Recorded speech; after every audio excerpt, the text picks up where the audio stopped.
My name's Aldrath. I'll be your Corona patient tonight. Oh man, I hope you're okay, Aldrath. Wait, what? Oh, I was saying I hope you're okay. Yeah, I'm fine. I'm on the upswing right now. Well, that's good to hear. I was just telling everybody, if you saw in the Roll20 slot of the Discord, I posted about the enhancement suite. They have an option for, what's it called? Firefox for Chrome. It helps make Roll20 a little bit easier to run, gives you a few more options, and I was just telling War Dog, if you have it downloaded, it can allow you to see, I can make GIFs or MP4 files, the map layer, so we can have some super crazy animated map layers. I forgot. Where did you put that in? What channel did you put that in? The Roll20. Yeah, I downloaded it and it gave me a bunch of macros. Where I did some of I played around with all this in the settings page and all that. It gave me a bunch of macros. So that's cool. Yeah, it's got a bunch of cool stuff in there, and there's even more stuff you can do. Yeah, as we're waiting for everybody to get into the game, I will create it's something that we could kind of mess around with in a second. Let's see, map. Get rid of that. Good choice on soundtrack there. I like it. Absolutely. It's thematically appropriate, right? Absolutely. Let's see. Has anybody else tried playing the game at all? I have. And, yeah, I finished it. Oh, yeah? Baldur's Gate 3? Yeah. Yep. I haven't had the time. I've got other games. Man, it's a blast. Did you ever play Divinity: Original Sin? No, that's also on the list. Yeah, you're gonna hear that. Great games. You're gonna hear that a lot from me. Have you played, watch, or listened to this? Nope. It's the same with me with movies, man. Yeah. Culturally deprived on movies over here. I am good. I am on my friend's server. I am officially the uncultured swine. Oh man, that's a rough nickname. How unfortunate. Speaking of things that people have seen, anybody watch the launch, the SpaceX launch? This happened half an hour ago. Oh, today? Yeah. I didn't know there was a spaceship. They just launched 4 astronauts up to the ISS like they did a few months ago. Is this going to be like a, what's it called, a Walking Dead situation when they look down and they're like, oh man, the whole world is on fire. There's zombies. Yeah, they're running away from the Rona. Probably. Oh man, the whole world's got the Rona. But we're just astronauts up here. What are we going to do? And then they're like, wait, who's producing this movie? And they're like, oh no, it's the same guys that made Thirst of the Frost Mistress. Jesus Christ. Okay. Then the astronauts start taking off their clothes. Guess we gotta start fucking. Mm-hmm. Oh, this is getting weird. Wait, one of us two died though. Wow. This took a turn for the worse. I thought they were all... Hold on, everybody. I just want to... if you've downloaded the enhancement suite, this is going to look real crazy. Enable developer mode. Oh, it's loading. Something's Oh, loading. cool.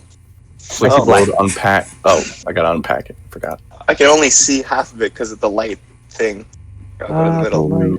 Oh, can you see that there's a GIF actually playing in the background? Yeah, starring all atmosphere black. and something there. Yeah. Hold on. I'm Let me turn off the... No, mine's just black. Yeah, Oh, there it is. Starring at Very cool. earring. So if you use the enhancement suite, you can... I forgot to use it. Let me download it real quick and then switch over to Chrome. Damn it. It doesn't work in Chrome. I tried it on Chrome and it says there's copyright issues and stuff. So now I'm playing on Okay, so that's why mine's not working on it then. Wait, so don't you Firefox then? I'm using Mine's Chrome. working on Firefox. Oh yeah, it worked on Chrome. Well, whatever. Maybe it works for you guys. Hey, that's all good. But we can do this for next time. That way I can have some sweet, crazy GIFs. It's cool. But, everybody, we've got much more important things to do than get the enhancement suite to work. We've got dungeons. Yeah, we gotta Dungeons to Dragons. Penguin. We got dragons to dungeon. Dungeons to dragon. Someone Adorable little penguins gotta. All right.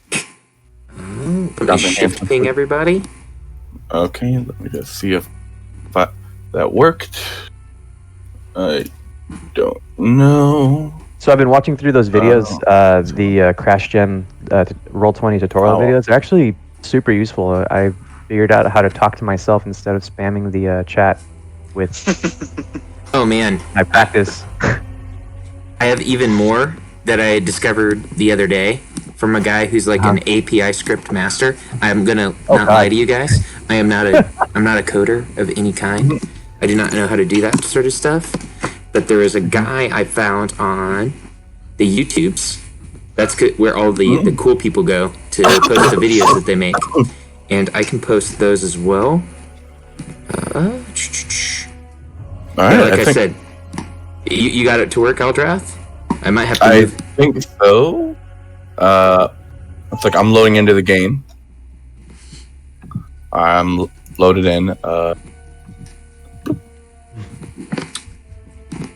One of these really good. Okay, I'll post these in the Roll20 join. All right. Just posted a video from this guy named Nicololio. He's got a bunch of cool ones. Anyways, where I wanted to start out today, everybody, is we've got Morgan in the game. Morgan, hello. How we doing? Hi, Morgan. I'm doing all right. Can everyone hear me? Hi. Yep. Yeah. Okay, I'm ready to play. Yeah. Perfect. Yeah, I can hear you perfectly.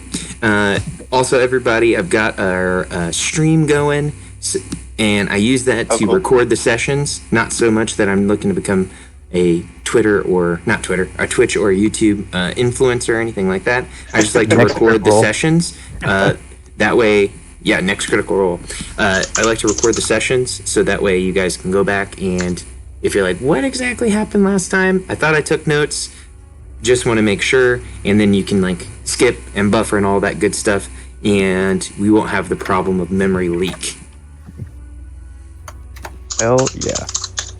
Okay, so Morgan, I think we talked about this a little bit over the Discord, that you would have been reached out to by the speaker of Lonelywood, and I can actually do this in the chat. This is also something I've been working on. So can you guys all see in the chat? Yep. Yeah. So I just popped up this little thing here. You guys will be able to see this when we go back to the Lonelywood map. This halfling here is actually the speaker of Lonelywood. And she is known for making halfling-shaped cookies and bringing them to the Council of Speakers meetings. She is also known for not particularly liking adventurers. And she is known to Mimsy Huddle. Correct. So she would have reached out to your character, Morgan, about the disappearance of the local town wizard. His name, Yes, I remember that. And asked you to kind of check things out. And the party would know about this, obviously, because they got the mission from someone else in town. But Gustavo's potion shop, when you go to check it out, Morgan, it's completely like tossed, thrown apart. Someone had a party in here. It's not looking too good. And you're able to easily trace the footsteps through the snow and find the rest of the party. Now, question for you, Morgan. I didn't get the chance to see if you had your character sheet done on Roll20. I did it on D&D Beyond, but I didn't have enough time for Roll20, unfortunately. Okay, no problem at all. I'm trying to think what's quicker. Showing you, there's a super cool thing called Beyond 20, which is a Chrome extension that allows you to roll straight from your D&D character sheet, or just having you quickly build your character sheet now. Let's build your character sheet just now, so I'll have you do that in the background. But just to make sure that you can see, Let me go back to the landing page. Sorry, guys. That's my dog, Twinkle. Everyone say hi to Twinkle. Hey, Twinkle. Hi, Twinkle. Adorable. So, Morgan, I'm going to give your token sight and everything, and you should be able to see through it. Okay, perfect. And I'm going to move you to the map where everybody else is. And in the background, you can kind of work on your character sheet. You should be able to build it character mancer completely, because I have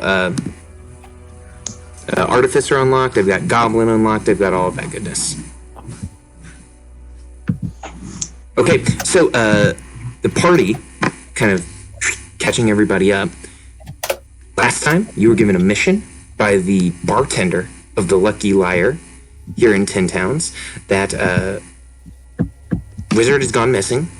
He's been missing for a few days, and usually that's a bad sign here in Icewind Dale. You were able to track him to this icy haunt cavern. While here, you guys fought a few of these adorable boys. And unfortunately enough, they died. But upon their deaths and you guys moving further into the dungeon, you saw one of these adorable boys. Lankard is still screaming as he sees them, though. Dangerous. It just never stopped. So you see these evil abyssal penguins. So, any questions, comments, concerns before we kind of pick up from you seeing abyssal penguins, everyone? Is there more than one or just the one? So far, you guys have only seen one. Okay. But it was talking about its master, so this is not the end of the cave, whatever. This is not the end of the cave. Oh, and one other thing I wanted to point out. Persephone, your character, who looks an awful lot like the son of Odin, Vestar, drank a mana potion, and it had a crazy effect, turning his eyes into bubbling pools of darkness. So, Vestar, you can see in the dark, I believe, 120 feet right now. Absolutely, and I'm so happy. The only standard human here. Damn. Oh, I believe there's one other. No, I thought Alec was. Yeah. Hello. Second to Aaron is also one. Oh, never mind then. Alec here also cannot see in the dark without some help. So, we will pick up from there. The evil abyssal penguin looks at you all. He starts to lower his body into an attack-like stance. He turns around, and he starts sliding on his belly down the rocks. Woo! Towards or away from us? Okay. Away from you guys. He slides. Oh, go ahead. He slides on his body away. What do you all do as he starts to slide away? Lankard, horrified, is just like, he's gonna go to the edge of the slope here, just like keep him look out while everyone else moves up, just like shaking in his boots, like, not the penguins, not again. Vestas gonna immediately run forth and slide down his belly after the penguin. Please make an acrobatics check, as you are not naturally attuned to sliding on your belly. Okay. I have my shield in front and my war pick ready to go. Oh, I thought you were going to slide on your belly as well there, Rogar. Okay, so Vestar, you take a flying leap, and you slide on your belly with ease. And the evil abyssal penguin turns back around as he sees you all following him, and he's like, "Ooh, it's a wicked chase through the cave. I bet you can't chase me." And he Real quick, Caleb, I'd like to use if I can, I'd like to use my bonus action to switch my Hunter's Mark onto the abyssal penguin, because I think I still have it. Yes, it has not been an hour. Yeah, me as well. Morgan, what is your character's name? I'm sorry, what was that? What's your character's name? Vane. Bane. E-A-E-V... Sorry, can you say that again? Vane. VA. Okay, Vane. Vane, are you coming? A, Wait, can we see the goblin? I see it in the back there. No, I know that it's there, but in character, do we see the goblin? That's up to Morgan. Morgan, would they see you there? Are you hiding in the darkness, kind of seeing what these all people Oh, are never doing? mind. If you're hiding it. Oh, I haven't finished this yet. I'm not ready. I guess my character is just hiding and watching for the moment. Okay. Okay, then forget. I don't see anything, and I don't say anything. I'll just hold up the rear here and keep an eye on nothing ambushes us as we move forward. Vane, you That's would so? see those 3 wolf bodies as you run through. One of them looks like it was severely burned. Rogard, the abyssal penguin, looks back to you, and he puts both of its flippers behind its butt. It bends over and it slaps its butt cheeks at you, and then it dives down this icy ford here. Down here. Well, that was uncalled for. And he turns around and he pulls down one eyelid with his penguin flipper and puts out his penguin tongue. this is how it always begins. They taunt their prey into attack. Can I try to chunk my net on him? Like, just pull it from his back, kind of like a bullet, and just throw it? Yes, go ahead and make a net attack. It's rare that you see a net attack in this game. Tell me about it. Okay, 24.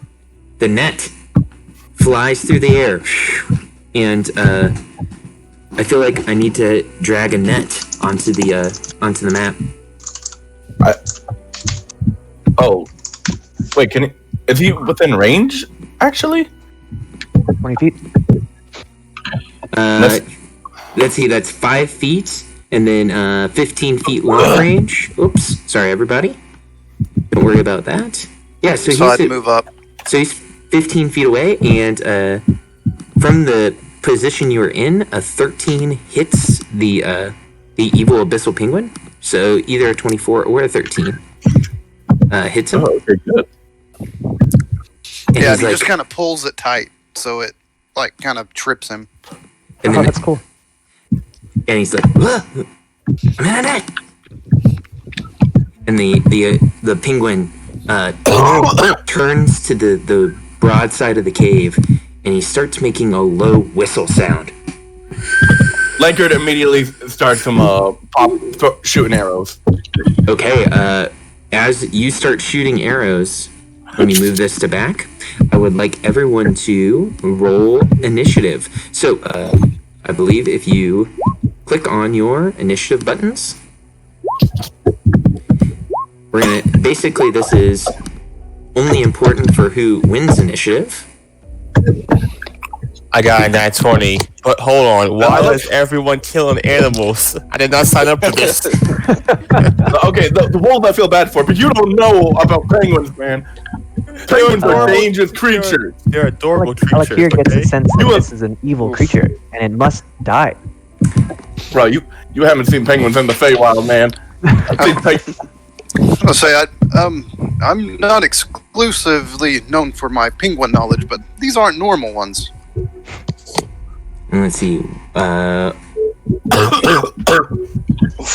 Oh man, you're sounding a little rough, but that's okay. We got you. I'm good. And I just gotta update my what's it called? My popcorn initiative document. Everyone is aware we're doing the popcorn initiative, correct?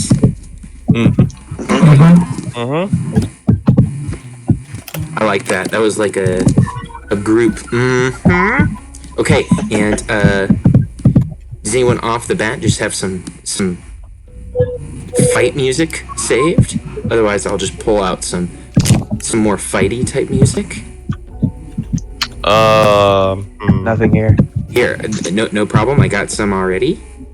As this is like exploring, like, ooh, there these wonderful penguins doing wonderful penguin stuff to us. was gonna say that Lost King or Last Kingdom soundtrack you had like Thursday was really cool. So let me switch over. I'm gonna play some of this. Oh, cute bunch of. Wait, what? I guess we're listening to lunch at the Kinera Restaurant Garage. Okay, so actually, the first to go in real initiative is Linkard. Alright, so I'm the first one up. You are the first one up. You have one initiative. Alright, I told you what I'm about to do. Well, longbow attack. Pew! No. So, your longbow shot, while this creature is netted, bounces off its fuzzy, flabby body and falls harmlessly to the floor. Okay, well, in that case, Linkard is going to jump over behind him, this heavily armored cleric guy, and wait for the reaction of the penguins,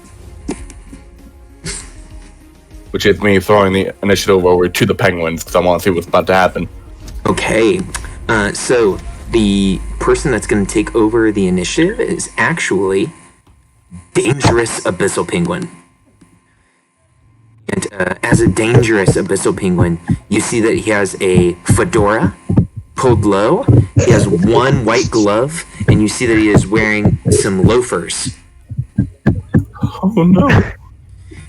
And you can hear him flap on his belly and slide towards you all. Malevolently. And he looks at you and he's like, "You guys don't know how dangerous I am." And Vestar. he will pass play from Dangerous Penguin to Bloody Abyssal Penguin. Vestar has decided to adopt this penguin, no matter what. Remember, guys, knock out one of them. That's all. Linkard is resolved to kill every single penguin in this cave. No, knock one out at least, for my sake. I can convert him. I swear I can. Penguin, You don't know penguins, man. He's going to pass play to Aggressive Penguin. Aggressive Penguin is going to slide on his belly 60 feet to here. And Rogar, you can see Aggressive Penguin seems to have a bunch of tattoos, one of which says "suck it" across his chest. Like, Jesus! That's odd. He's going to pass play to Filthy Penguin. It's like the 7 penguins. They are like the Nice rolls. Nice I rolls. like them. Yeah. And Morgan, you can roll one other stat array. We got the best of the two there. And he's going to play pass play really to good. Cool Penguin. Oh, that's too far. He'll go there. Let me just mark that Penguin 4 and 5 have gone. The final Penguin, he's going to attack the net for 1 slashing damage. Okay, it's got 4 HP, so... Okay, he can multi-attack, so he's going to try to claw or bite it. Arrgh. And I think it's got 2 health left. That hits it though. okay, evil abyssal penguin is going to pass play to Aaron Fatekeeper. Aaron. Okay. Aaron's gonna come around the corner and see what the hell's happening here. As Rogar described, it is like the Snow White and the 7 fucked up penguins have come for you guys. Okay.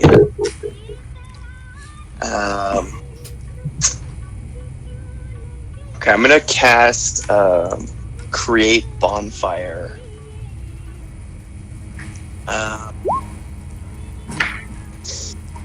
Right on the penguin underneath the net. Ooh. Okay. You create bonfire on the penguin. It's going to roll a dexterity save. He rolls a 5. I was gonna say it's whatever you call it when not grappled, but beyond that, restrained. Restrained, yeah. So you've got disadvantage on those, right?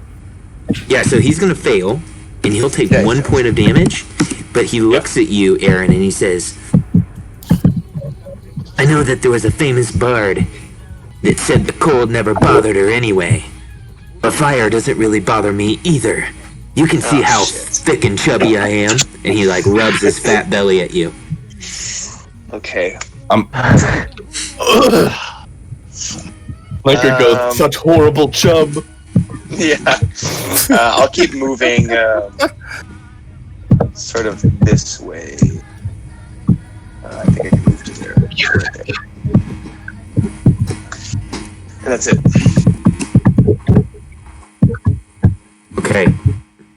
Sorry, I was starting to hear like weird Bollywood music. You'll never listen to Bollywood music while you kill penguins?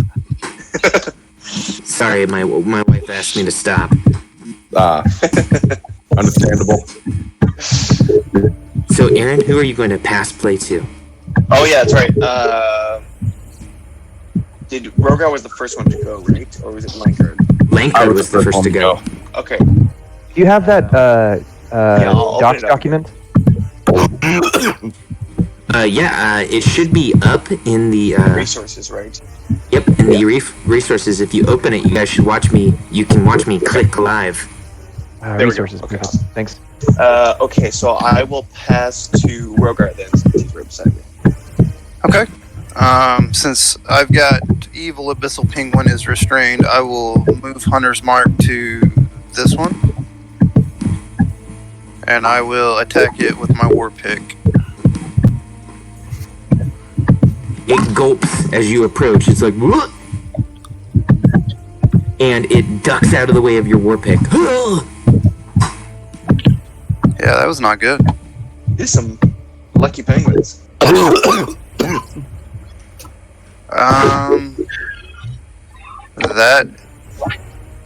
That is it, and I will pass to Vestar. Vestar is going to regrettably move over to the penguin in the net and slam it with his warhammer, because why not? I'm sorry, baby penguin, you adorable fluffy creature. It must be done. It looks at you and it says, "Do your worst, fuckface." Oh. It's restrained, so you have advantage. Oh. And you smoosh it, and as you smoosh it, a small little tear goes down its face, and it looks at you, and it says, "That was a good hit. I'll enjoy eating your toenails." What? Yeah. These are jacked up penguins. Kill them all. Oh god! I'm gonna. Lankard yells to Vestar, "You've never seen a penguin before, have you?" Back where I come from, they're adorable, alright? These penguins seem to be evil and must be purged, cleric. Vestar will pass play to Alistar? Alakir? Alakir, my bad. Didn't see your name. Alright, Alakir moves forward 1, 2, 3, 4, 5, 6 spaces and looks at the penguin that Rogar is facing and asks the penguin, "I'm curious, how long does penguin blubber burn on a torch?" And he commences casting Chill Touch on the penguin. It looks at you and it says, "Is this some kind of riddle? I'm no good at those riddles." Science, my simple beast. So on your character sheet, if you click to the thing on that the looked like a roller. bubble, it'll pop it up, which I love the description. There you go. Sorry. No, you're good. Your Oh my gosh, I completely forgot. Guys, we're playing with crit cards. Hold on. Ooh, Oh yikes. yeah. Uh-oh. I almost forgot. So, the chill touch spell. Yes. So let's see. So I don't know if you guys can see this one. Oh, Nope. Yep. Oh my! A CR 1/2 creature chosen randomly by the GM appears within 30 feet of you. It is hostile to everyone. Can we say it's the skeletal hand that appears from my spell? It goes rogue on it. So Living spell. your hand has turned into a crawling claw. Cool. Oh my. falling claw. That's a challenge rating of 0. That works. I like that. He could beef it up. Hold on, and I gotta add crawling claw. The penguins all look, and they're like, "That thing isn't with us. What the fuck did you bring this thing here? Are you a nincompoop?" And Alakir, it's still your turn. With that, Alakir ends his turn and passes it to who is still there. Passes it to. That's the end of the initiative order. You can pass it to Wait. Vane.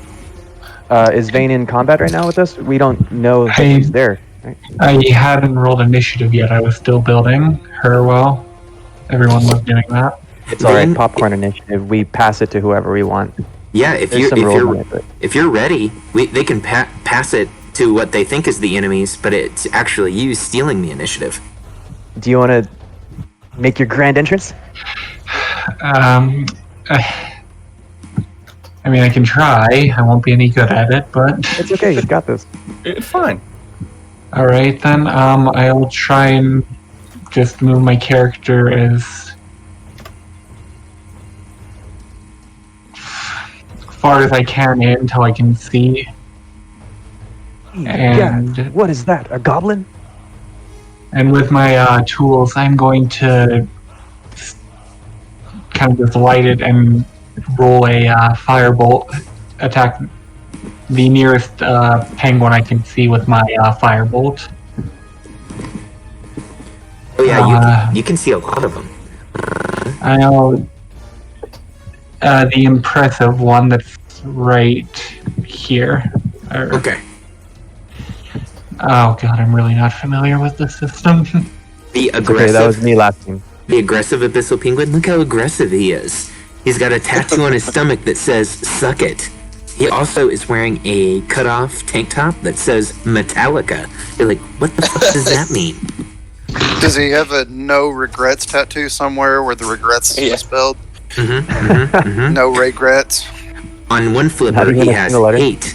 On the other, he has more hate. Peckerwood on his bicep. Mm-hmm. We're really building up this aggressive abyssal penguin. Okay, so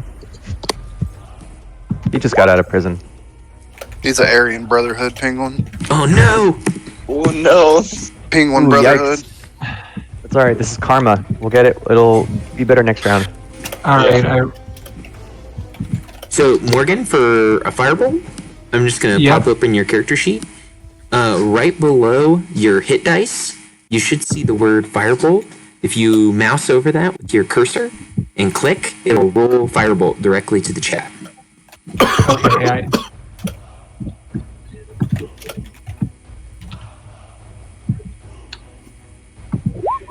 Boom, Oh, there we just like that. nice. Easy peasy. So a 13 actually hits, and as we have learned, these guys have the thick fat ability from Pokemon, so they are resistant to fire damage. That ability is BS. You all know it. alrighty then, and then right, we're doing popcorn initiative. I'll pass my initiative along to our Aaron and my turn. Oh, the aggressive penguin is going to steal initiative because he was just damaged this round. He's gonna jump in front and be like, "I steal it." And aggressive penguin is gonna walk up to Vestar and he's gonna walk here, and then here, sliding on his belly like a fast little boy, and he's gonna look at you and he's gonna say, "I used to eat guys like you in prison." But he's gonna miss, and I think even with a flank, he misses. What a loser. Aggressive penguin. He looks at you and he's like, I'm trying my best. We'll pass You need play. a tattoo that says prison punk. Ooh. He'll pass play to Vestar. Oh, wait. We have one person who didn't go last time. A dead hand. The crawling claw. Yeah. Oh, yeah. The crawling. I blame you for this. It'll move up to Rogar, and the crawling claw will reach up and try to choke you with its claw. Oh, darn. He only rolled a 6, so he does not. But Vestar, please take your turn. Alright, Vestar is being surrounded by fluffy, adorable creatures. He's swinging down the one in the nets.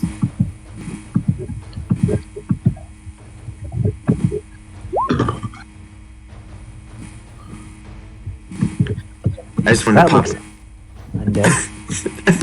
The pop-up of that hand is terrible. Okay, so Vestar, you swing your warhammer with power. Oh, nice. How do you finish off this penguin? He's going to secretly knock it out rather than kill it. And Not is this the evil penguin that's in the net? Yes, the evil one. He is getting a pet out of this. Okay.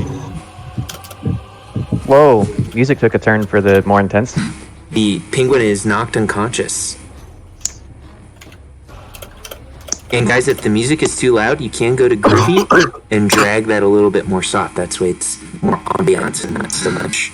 Ah! Going to then turn to the aggressive abyssal penguin and says, "You're next." With a teardrop coming down his cheek. The aggressive penguin says, "Your tears don't fall. They crash around me." Vestar's gonna start a zoo out here. I don't know what to say about this. He's gonna pass it to Linkard. All right, Lankard. When Morgan appeared, he was a little startled. Like, oh, I thought you were a penguin. He seems to be cool with goblins. And he's just gonna move over here real quick. Bonus action, switch the hunter's mark onto aggressive penguin, and phew! And pachow! And it looks at you and it says, "They crashed around me." And he dies. And you see that it's not red blood coursing out of the penguin. It is black demon ichor. Lankard is not surprised. He's familiar with evil penguins. Anyone with the Arcana skill can make a quick Arcana check at this moment. I would like. Alakir would like to. I will as well. And Arcana. Alakir and Oh, cool. Vane, you guys both know these are creatures from the lower planes, from the actual abyss itself. These things probably have sweet Monster Hunter loot to loot off of them when they die. Outstanding.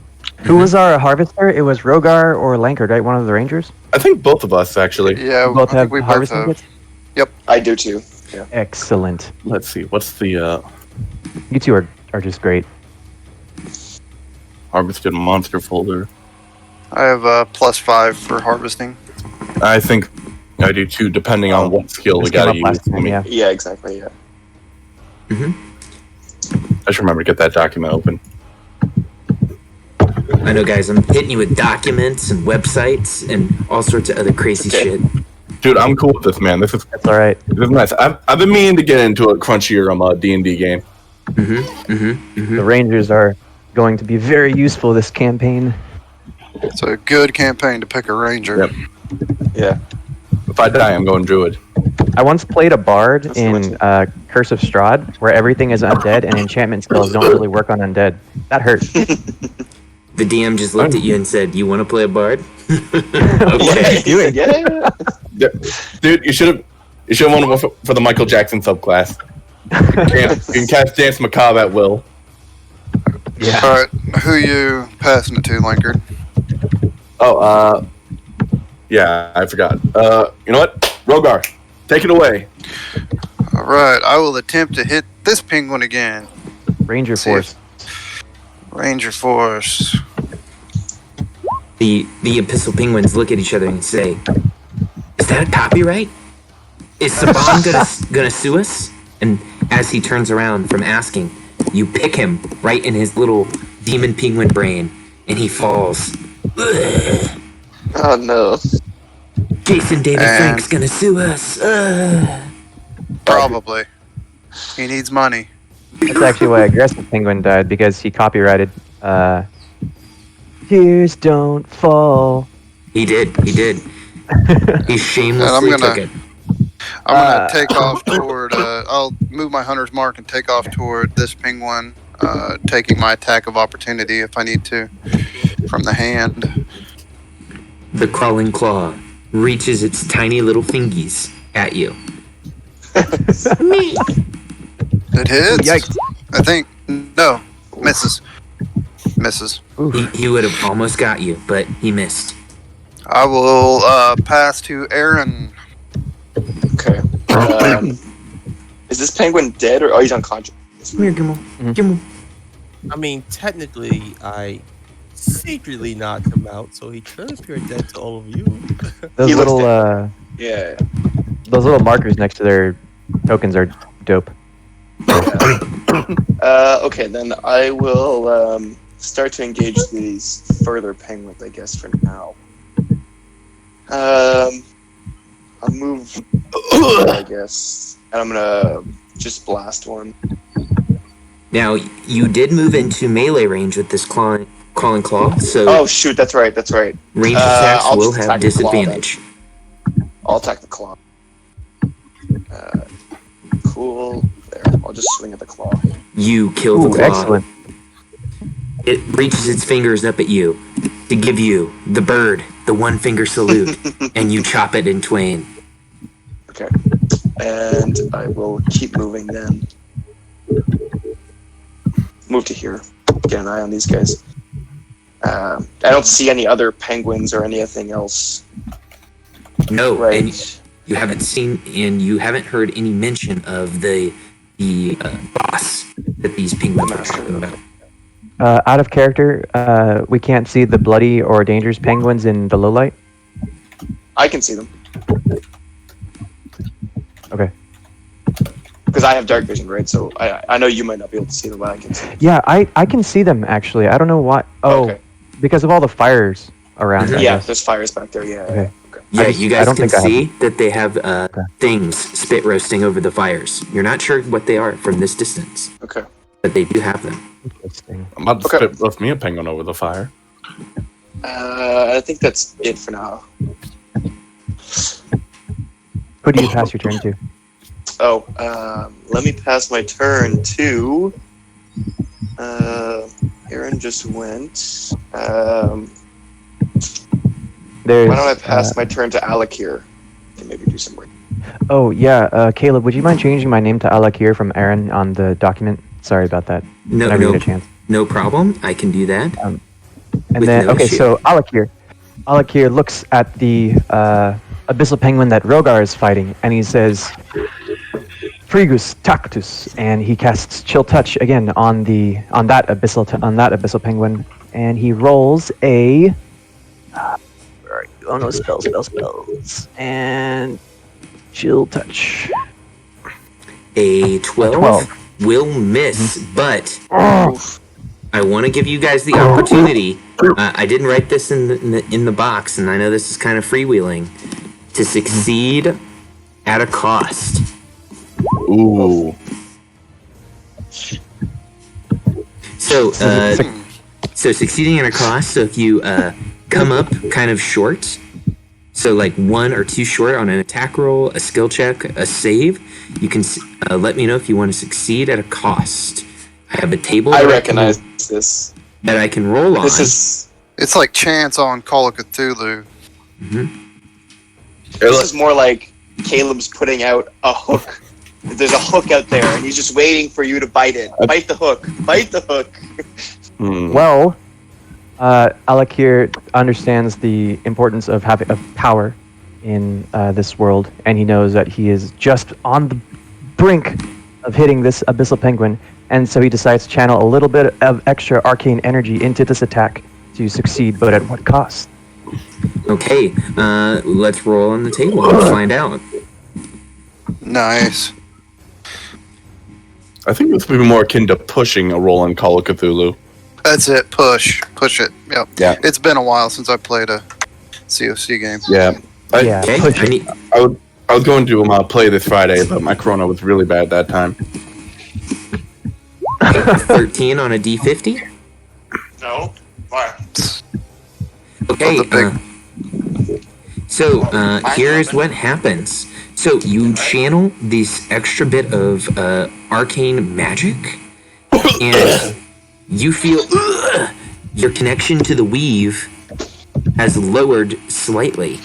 Your next attack roll will be made at disadvantage because of your disconnection with the weave.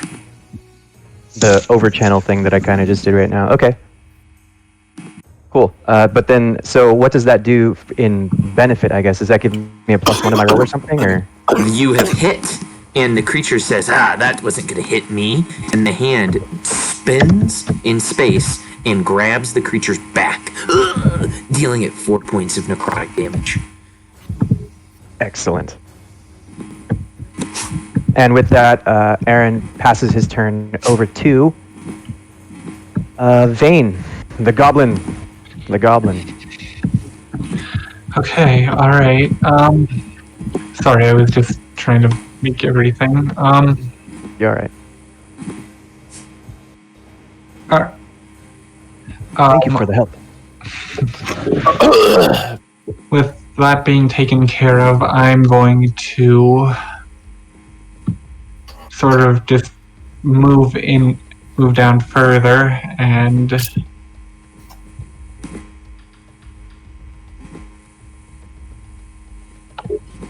I'm going to move there, and I'm going to sort of just with my action, I'm going to cast Lightning Lure on the abyssal penguin in front of Vestar. Lightning lure, badass. Hey, Isn't that one already knocked out? Yeah, it is knocked out. It has a little skull on its head, just representing that it's unconscious but not dead. But you guys might think it is dead. The penguin by Rogar is alive. There is the bloody abyssal penguin, and then dangerous abyssal penguin, who is definitely dressed up like Michael Jackson from the Dangerous video. Alakir says, "Goblin, slay the beast next to Rogar." well, alright. How far did... What? 5, 10... I'm going to move as far as I can up to that. Let's see, 5, 10, 15, 20, 25. That'll put me around there. And I can't really get a good shot off on that, so... Can't goblins dash as a bonus action? One of their racial traits? They can disengage or hide as a bonus action. Oh, cool. Do you have, like, extended range on something, or is it melee only? I have... All I really have is, like, firebolt and all of that. Okay. Do you have a crossbow? Yeah, crossbow. Actually I do, yes. Oh, there you go. Alright, and in that case I'll pull out my crossbow and attempt to aim. Oh my gosh, yes. Your crossbow bolt flies true, dealing 5 points of piercing damage. The penguin looks up at Rogar and says, You got guns here? No, crossbow. Guns. We do. Oh, fuck!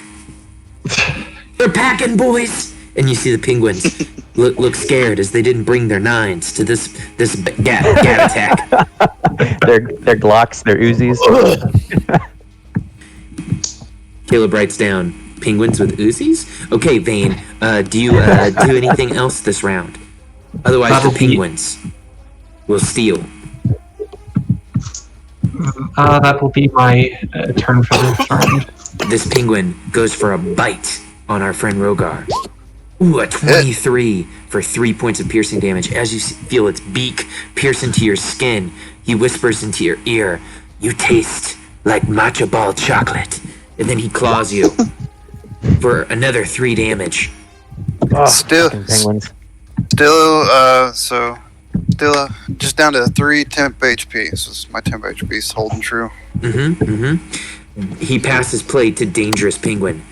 Dangerous Penguin will slide 30 feet in, and he points at Aaron and he says, "You are the one." And then he'll slide an additional 15 feet forward, and then pass play to Bloody Penguin. Bloody Penguin will move 25 feet in, getting into a flank position. He'll go for a bite on our Hexblade. A 20 for 4 points of damage. Ooh, damn. Is that...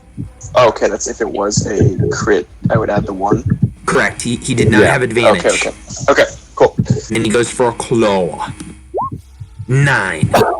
Okay, so let me mark down the penguins have gone.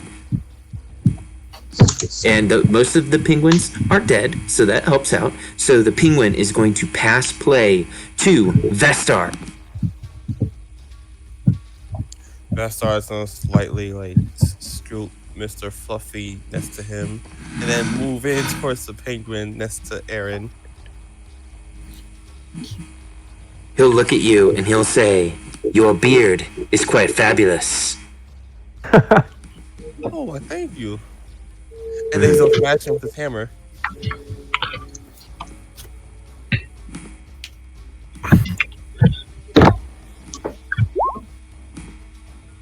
You said my next spell attack roll is at disadvantage, right? That's correct.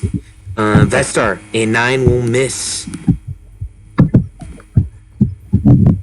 I'm sorry. I'm too distracted by how fluffy they are.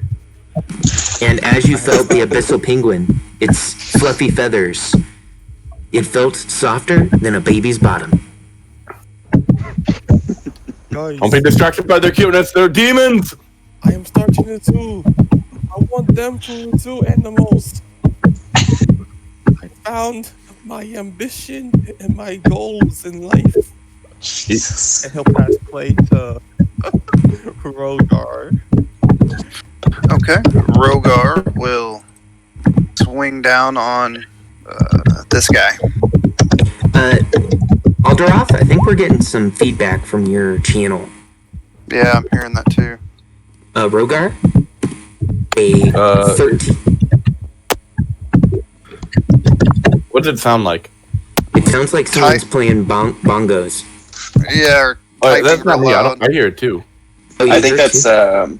I think that's from Morgan's channel because I've muted Yeah, I think it's from Morgan as her well. right now and it's gone. Or I don't know It what sounds that, like ruffling or something like that. I'm not sure what that was. I guess it stopped now, but yeah. But you can hear it too. I heard it a little bit, yes, but Morgan, were you in fact beating somebody up underneath your gaming chair? no comment. Oh, you killed it! Oh, Rogar killed the beast! Yes. I will come into flanking with Aaron and pass my turn on to Aaron. Kill it! Awesome. The penguin looks at you hopefully, like, "Please don't. Please, sir." I'll say I have love for true beasts, but you are not one of them, and I'll swing down. It with my says- sword. That's fair. I am no beast. I get flanking. Turn that on. I am a demon. Nice. Ooh. It looks at you as you pierce into its Yikes. flesh. And please describe how you finish it off.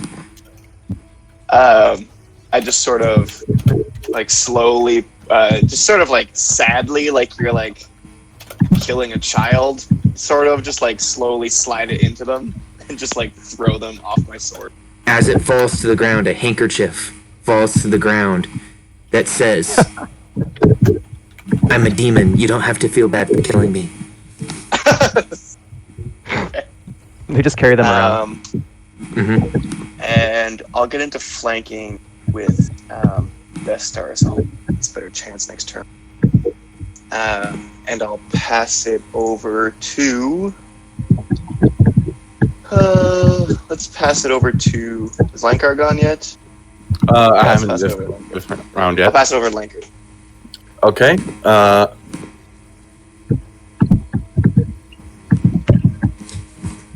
Real quick, Morgan, what are you doing over there? I keep hearing you going boom, boom, boom, boom, boom, boom, boom, boom. I have no idea what that is. It might be me typing, trying to add in my stuff from my I feed. think that's what it is. Oh, can you put yourself on push to talk, and then when it comes up to your turn, we can just go push to talk?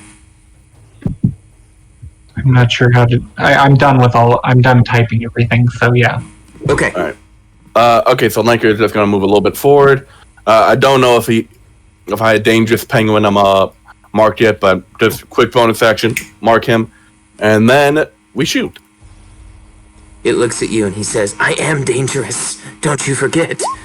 One time I hung a baby out a window. As he says that. What window? Actually, Caleb, mind if I do something real Doom-like right now? Yes. Please, All doom right. it up. All right, he shoots him he shoots him a Dangerous Penguin in the stomach with the arrow, and then he runs up and with his bow smashes the arrow the rest of the way in. Oof. That's hype. Hype enough for if you do not have it charged. Yikes. A DM inspiration point. Thank you. And retcon, everybody, I don't know if you guys saw that in chat.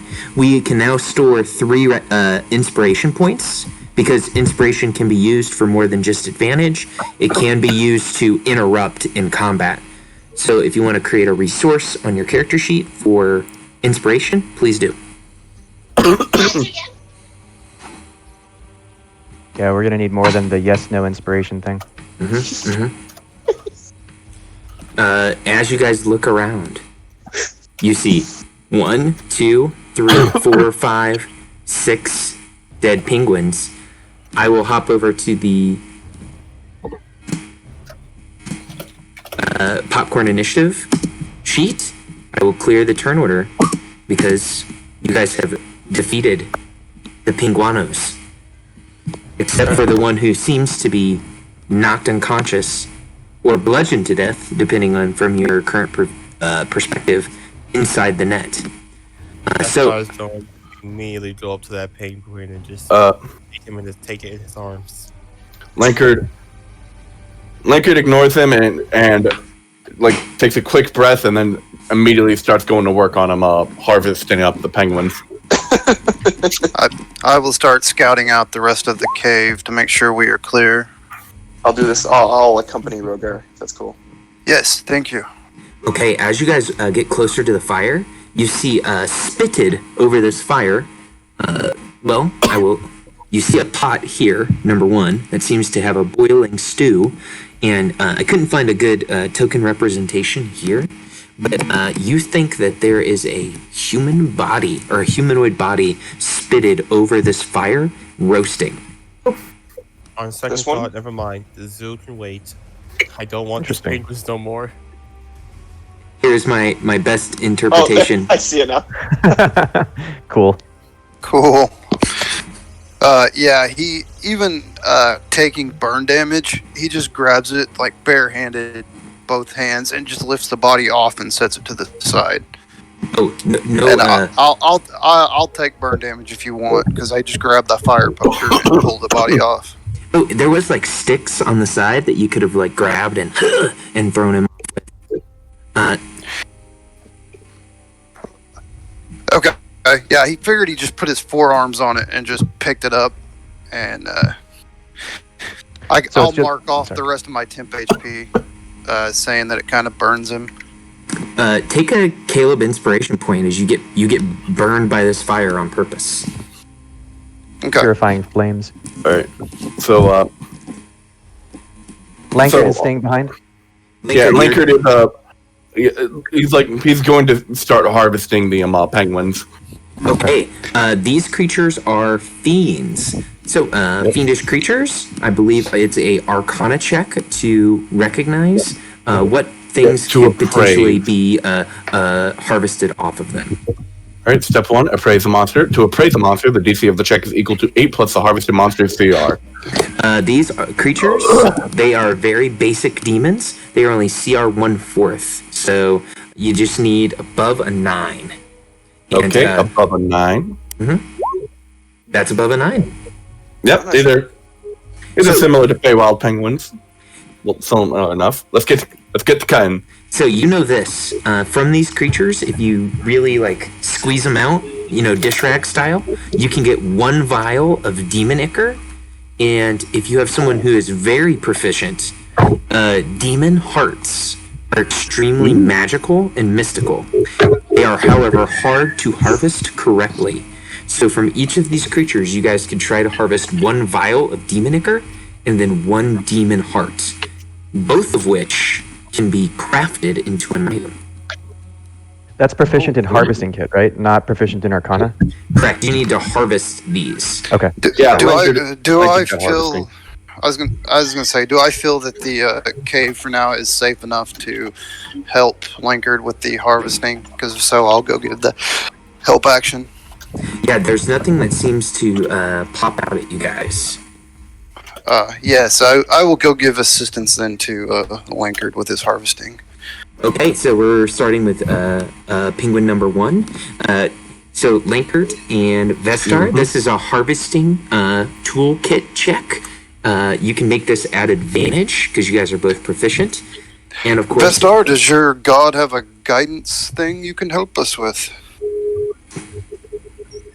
If you want. That's an I will excellent If you help. want.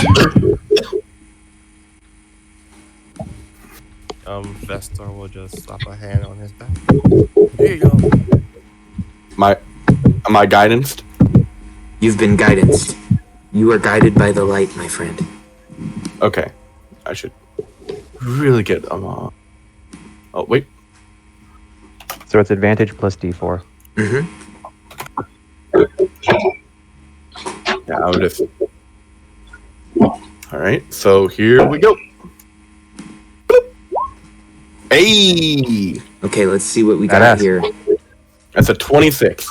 25 is the number you were trying to hit. So Holy shit. you are able to get 1 vial of demon ichor and 1 abyssal penguin heart. You guys know. Oh my gosh. We're so excited. You guys know that with a demon ichor, you can make mana potions. I believe you guys still have some mana potion left. With the demon heart, you can make a potion of resistance. Cool. And because they're penguins, you guys get the feeling that you can make cold resistance potions with these guys' hearts. But Okay, you could- so... Sorry, go ahead. Cool. now you could always just drink the demon ichor right now, and you could always just eat the demon heart right now. We could, but do we want to? Yes? No. Do I see or hear them talking about making cold resistance potions with the penguin parts, or do they're just chopping away? I think that's up to them. What are you guys talking about as you harvest? I'm- now, each of these individual creatures are going to take 10 minutes to completely harvest, as they are technically small. Yeah, I think we'd be talking about it, don't you, Linkard? yeah. Linkard would definitely be talking about you can use this heart here for those nerd juices that we found back there. The blubber right here is actually very good for lanterns and also when in a pinch, it's a great substitute for butter. And I've also heard it can help us resist some of the cold damage we may face up here. Oh yeah, this ichor will definitely do it. Speaking of which, hold him still. Got it. If There we go. hearing While they you guys talk about cold potions or making cold potions, Aaron will sort of yell back at you guys and say, "Hey, if you just give me a bottle of water, I can make you guys a couple cold potions in an hour or so." Sweet. Sounds great. While they're doing all this harvesting, while we're doing all this harvesting, would you all believe that we should take a break for about an hour to finish this? Yeah, we might as well. Yeah, sounds good. Excellent. Does anyone have a medicine kit? No, Oh yeah. Yikes. No. but we can always cauterize the wound if it's not that big. Or we can chop it off. Uh-oh. My neck? And I don't That might get not- spells till now. I that's don't not get good cure for my ones till health. next level. Yeah. It looks like I'm gonna. you guys are trying to take a short rest. Is that what is I about don't to need happen? Yes. Yeah, I guess so. Sounds about right. During that short rest, Lanker's just gonna keep going ahead and harvesting these guys for meat and parts. Yeah, I'll keep helping him. Yeah. And Aaron's gonna check out the rest of this cave here. Check these tents. Check the tents and see if there's anything. So these are laying actually, about here. yeah, they are like small little bedrolls and little penguin hutches that have like rocks and trash in them. So they're just mundane sort of things. I'm gonna have Lankard and Rogar. We're gonna grind through our harvests real quick. So we've got one already harvested. So if we'd like to do the other 5 right now, we can just give me 5 more checks. All right, 5 more checks with advantage. Yep. Plus your Okay. guidance. All right, I'll do 2 more, and then He's gonna have a sore back. I'll do 2 more, and then Rogar can do the last 3. Sound good. All right. So, first up, pew. Oh yeah, What's the D4? forgot about the D4. 4.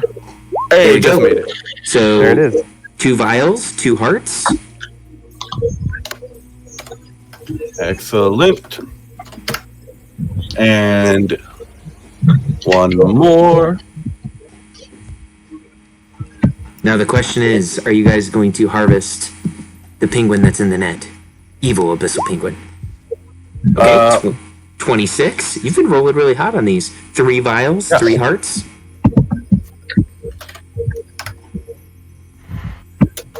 Oh, this is great. All right, your turn, Rogar. All right, let's try it. Been watching you. Hopefully, Not 20. Jesus Christ. That's a lot Nice. of it. So that's 4 vials of demon ichor plus 4 demon hearts. I'll And keep is the- 3 on me. is the last one the knocked out one? Oh, there's There's still 2 one. more. Yeah, there's still 2 more. Okay, Yeah, so the last one would probably be the knocked out one. Mm-hmm. 25. God.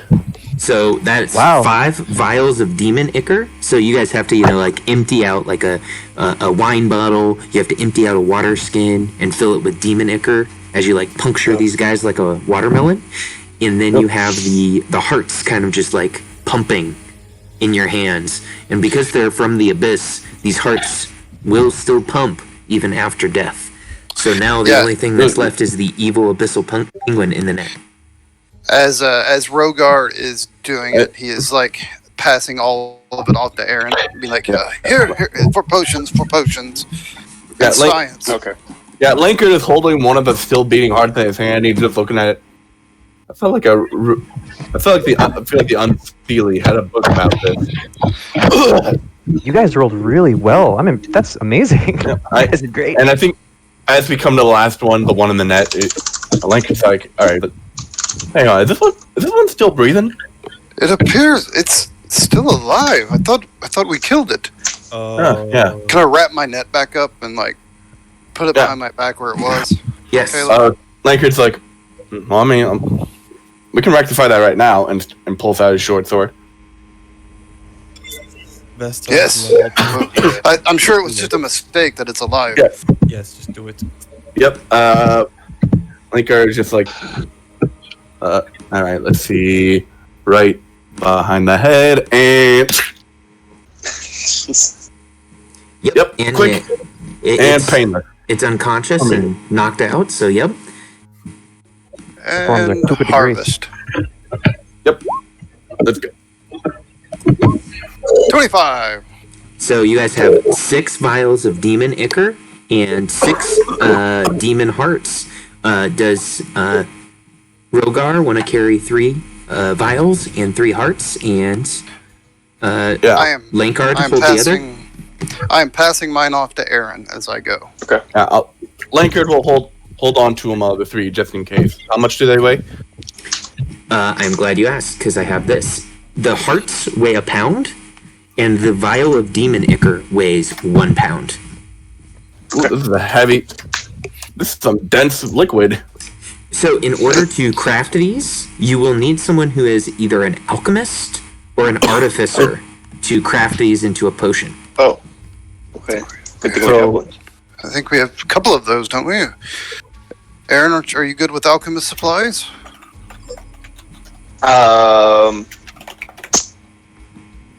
I've dabbled in sort of the darker arts before. And as he's kind of like finding some snow or something to like clean his hands, Rogar looks at Vane and says, "Well, hello, friend. I don't know where you came from, but I'm glad you arrived when you did." Oh, yes, I was sent to look for the wizard of the town, but I was led here by the tracks in the snow. Excellent. And your name is Vane? Yes, Vane. Well met. Can I go look at the body, Caleb, and see if any distinguishing signs or clothing? Try to investigate to see if I can tell this guy is the wizard. Absolutely. You guys can go make a medicine check on this guy. So anyone who has the medicine skill can come and help out as you guys try to see who this guy is. I would like to help I action like to- since I'm proficient in it. Same Okay. here, but I have a 5. Anybody better? I don't mind passing it off to somebody else. I got a 5 as well. So honestly, you're good to go. Okay, I'll roll the medicine. Guidance. Fuck. Wait. That's a pretty That's alright, 24. Guys, it's like skill check city tonight. Yeah, So, as you guys investigate this guy's body, he's heavily muscled, his hands worn from like hard work. You can see on his face that it's like lined and withered and aged. You guys would say that this guy is like a fisherman from around town or a lumberman. He is definitely not a soft-handed wizard. Rogar, you like look over at Alakir's hands and you're like, no, this guy's not a wizard. I don't think he's. I don't think this is our guy. Using their bedrolls or whatever, Caleb, could I just wrap him up in it real quick to transport him back when we leave? Absolutely. So you guys have this guy wrapped up. You're not really sure of his identity. Aaron, as you're standing next to that pot and you take a sniff, it smells like pork stew. Can I wanted to take a look at this while those guys were topping up bodies. Can I identify? Can I identify anything in here? Like, can I see bones or pieces of meat that I could identify by their shape? Yeah, go ahead and make a medicine check as you're checking it out in there. Or if you're skilled with nature, you could use nature, because there are other things floating in there as well. Oh, No, I've got nature. You want me to help? Yeah, sure. as they're doing that, can I say during our short rest that I ritual sorry. casted detect magic just to have There is- the aura on? There has not been a short rest yet, because as you guys know, since we're using okay. those expanded rules, Yeah. we've got to do some things before the short rest can happen. Sure. And you guys are all Right, like okay. investigating, you're like doing clues finding type stuff.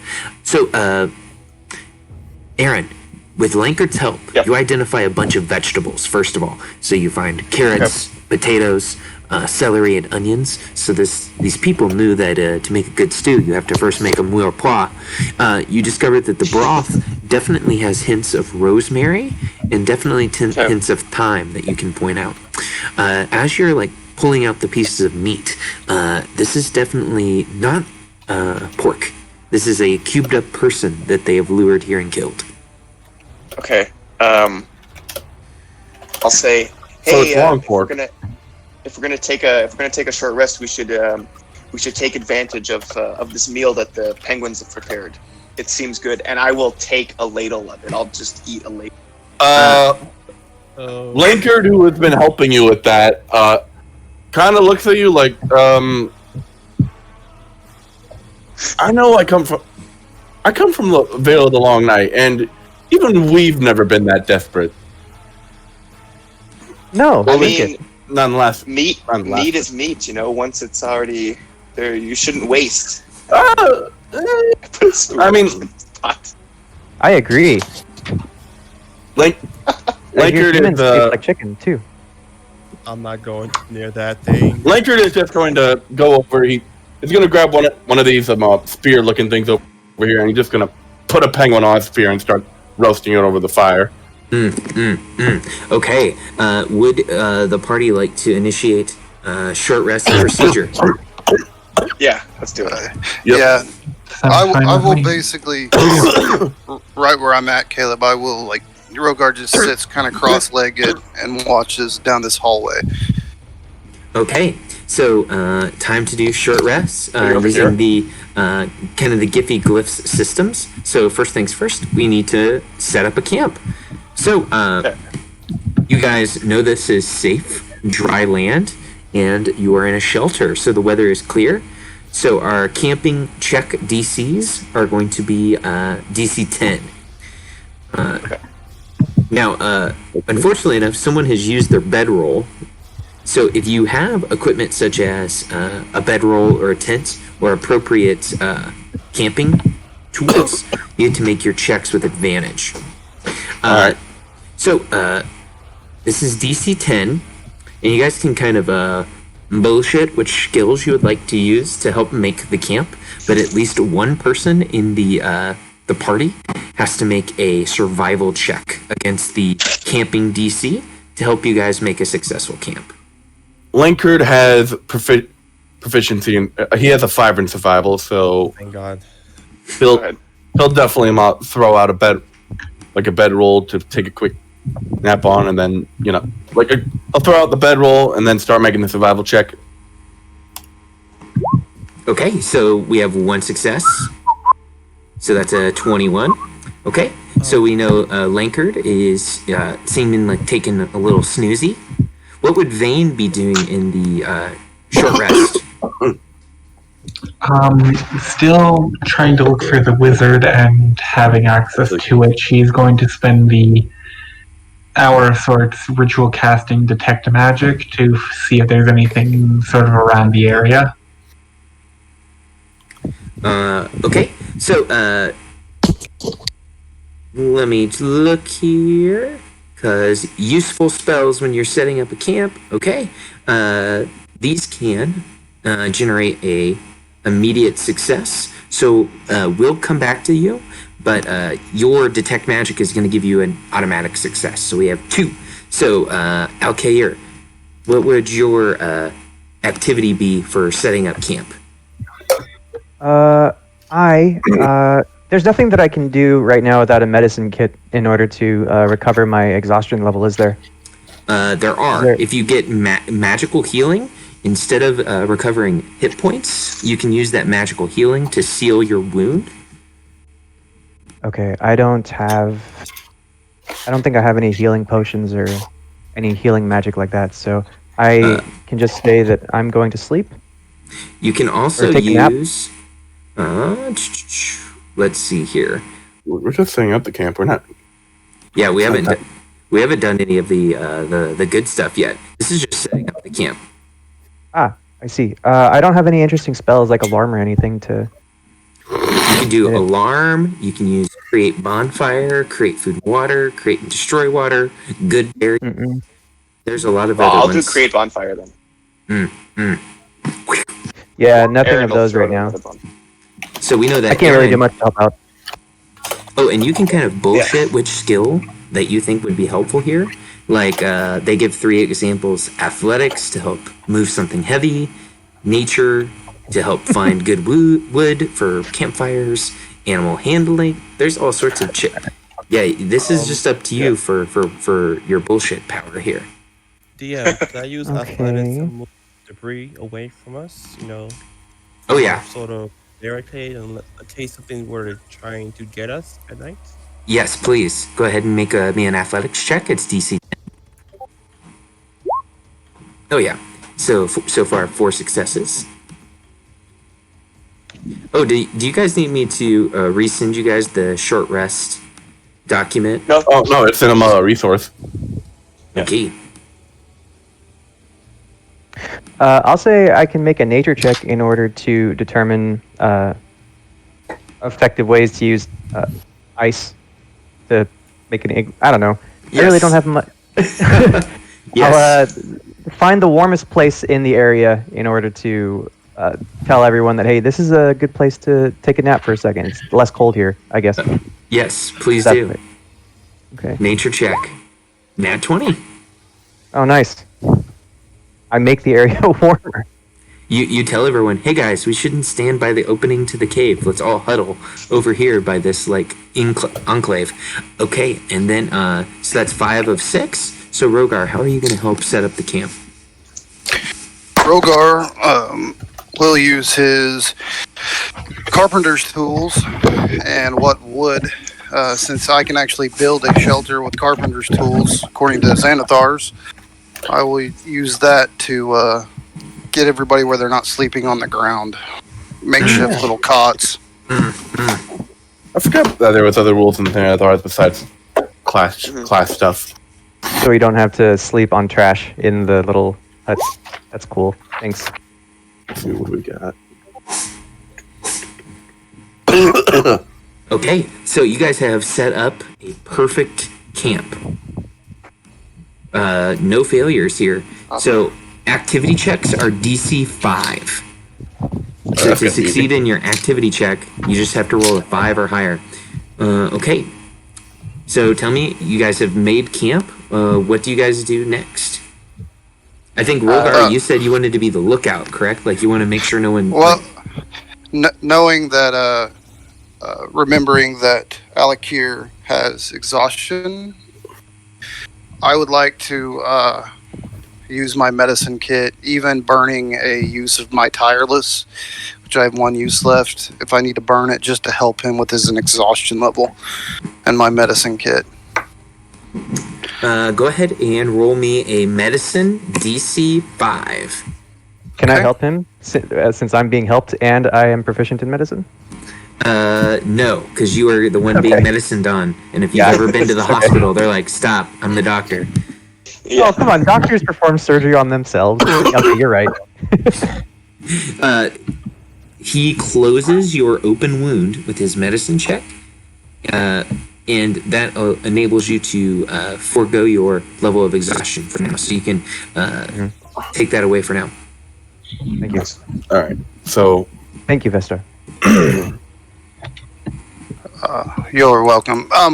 Caleb, will I take, because it's got 10 uses, will I take 1 use off the healer's kit? Yes. Okay. And this is so instead of being the lookout, you are treating wounds as your activity. So that will Yep. take the better part of the hour. So Aaron, go. Oh, sorry, Rogar. I was just gonna say I will also. I don't know if it'll help, but I will burn my last use of my tireless Deft Explorer feat to help that as well. Oh, you wouldn't need to. Just using the kit and making the check are what you have to do, so you can keep your tireless. Okay. Okay. So Rogar, we're gonna move to Aaron. Aaron, Fate Keeper. What are you going to do during this short rest? So while they were chopping up the penguins, I had time to sort of take a look around enough to basically be sure enough that there's nothing like piles of loot in here or anything like that? Or it's just like penguin trash? So far, there's only penguin trash. Would you like to roll on the trinket table to see if you found any interesting trinkets? Yeah, maybe I'll spend my time trying to find sort of evidence of who this burnt guy is. Maybe, see if they stripped some of his clothes off or something like that, or if they had somewhere they kept him. If they something like that. That's they stole his what I'm wallet. focusing on. Yeah, or if he just like maybe he carved like a note in the rock, hid something while he was chained up. That's what I'm. Okay, go ahead and make an investigation check as you're kind of looking through, and this will probably take the better part of an hour as you're trying to find this clues to this guy's identity. Okay.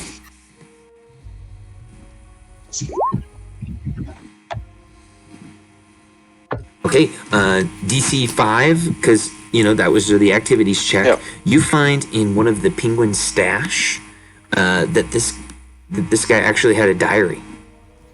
Oh, okay. In his kit. And you find that his name,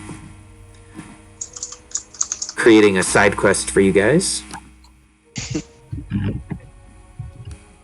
This one is appropriate. Is Un Icebringer. Okay. And he is from the city of Tourmaline, here in Tin Towns. Okay. And it lists that he was investigating odd happenings near Lonelywood when he discovered these penguins. And he's like, I've been seeing these penguins for the last few days. I finally got the strength of character to try to follow them back. We'll see what happens. And this is what happens. You see that he lists... Go ahead. Is Lonelywood, that's where we came from, right? Correct. And you said he's from Tourmaline? Tourmaline. And I'll put that in the chat. Okay. So if you go to Tourmaline with this dude's body, his journal, you'll probably find some people who know him. The population of Tourmaline, you would all know this, is only 600. Okay. And I don't have the map up in front of me. How far is that? Just roughly, is it like the next town over or 2 towns over from Wood?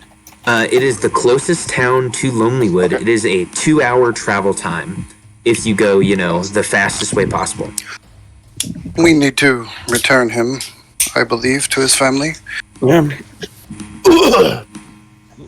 In this diary, do I find anything about maybe fishing spots that he's been using, or if there's spots that he's been successful at fishing or something like that?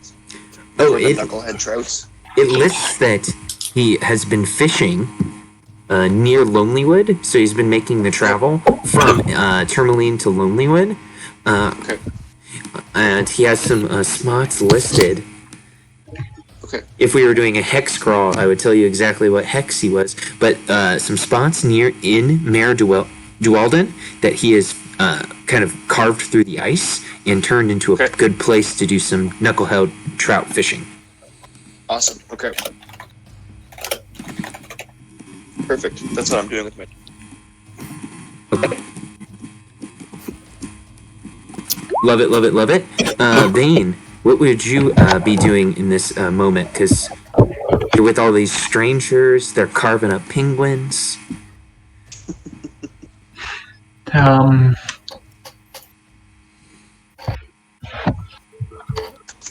What would Vane be doing? I guess she would be attempting to sort of gather any sort of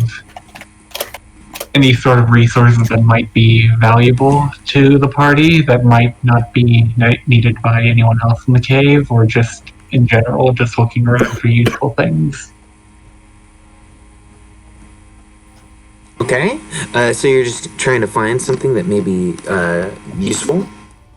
useful to either our current mission or just for survival means or anything such as that? Okay. Go ahead and make an investigation check as you're kind of looking around to see if you can't find anything that might be useful. Okay, just 1 second.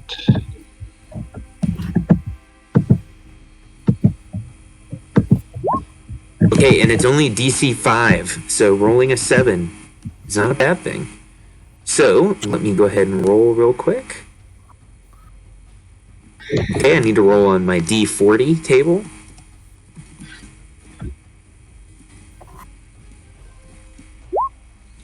Okay, a 7. You find 4 wicker dolls in the shape of winter animals attached together by a small chain. So it's like a reindeer, a polar bear, a small Arctic fox, and a squirrel. And they're all wearing like little sweaters and hats. Cute. I would call them Christmas critters. I'll put that into my pack, and I'll put that into my pack when I find that and keep that. That might be useful for later. Okay, yeah, someone might want to buy that. So we have kind of 4 people kind of locked down so far. Lankard, I don't think we've gotten your camp activity yet. Yeah, Lankard he's gonna try to cook some food. He's gonna do the cook a hot meal activity. Okay. So that everyone can spend their hit dice and immediately get it back. Teeth and all right. So, let's see. Does anyone have cook's tools? All I've got is a mess kit. You can use your mess kit for this. All right, yeah, sure, mess kit. It's probably just going to be a straight ability check, though. Mm-hmm. So, what is it, wisdom? Yeah, I would say straight wisdom check here. All right, yeah. Ooh, that's a good one. So, you cook a hot meal for everyone using 1 ration or ration substitute per person. If cooked I was just successfully, going to cook up the penguins. That'll work. So you cook up their penguins, demon 6 bodies. Yep. Don't even need to salt it. They got plenty of it on them. Okay, so here's the question for you guys. So Lankard has cooked 6 penguin flank steaks for everyone. Yep. Who partakes? No, thank you. Come on, trust me. It's a lot better. It's a lot better than the human stew we got over there. Alakir laying on the floor. He is weak, having a bandage around his throat, and takes the plate from Lankard, and he says thank you, and begins to eat the penguin steak. Okay. Yeah, Rogar's an orc. He'll eat it. So let's start bottom to top. Alkair. I gotta roll a D100 for you. Oh. Meat is pretty chewy after a while. Yeah, it's got a nice texture to it. It's like it's got. I'm full on hit points, but I just wanted to roleplay.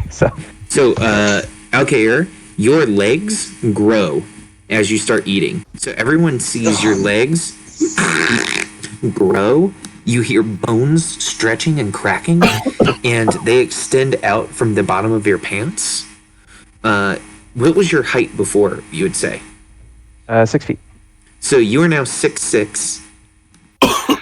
Damn. And until the end of this happened to you, I won't tell you how long it's going to last, your walking speed increases by 10 feet. Oh my. I'm amazing with this healer's kit. Like you're just thinking, like it's probably some of that leftover magic that made that crawling hand earlier. Okay, and then Rogar is going to eat himself some, correct? Yup. Okay, so let's Chest burster.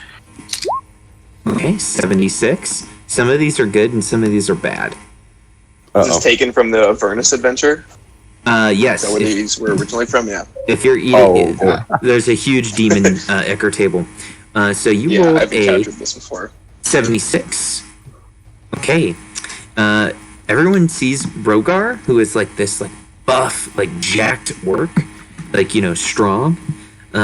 Your weight is halved, and you have become thin and skeletal. There are no mechanical changes, but you're now just skinny. You look like Ashy Larry. Oh hell no! Roll He immediately starts doing push-ups. Care for an arm wrestling match? And No! What? This sucks! Let me just. Like, Spend my for hit me, dice it's up. horrible. okay, Star's beard is trying to do a question mark symbol. who else is going to partake in the hot meal? Because Lankard, of course. the Lankard, benefit, of course, is eating. if What? you eat one, you can spend a hit die to gain hit points back, and then by eating the hot meal, you can have a hit die left. Okay, Lank. Yeah. Vane will take a plate and just sort of sheepishly start to eat it. That Star will take a plate and eat the same thing, but no more hungrily. Okay, so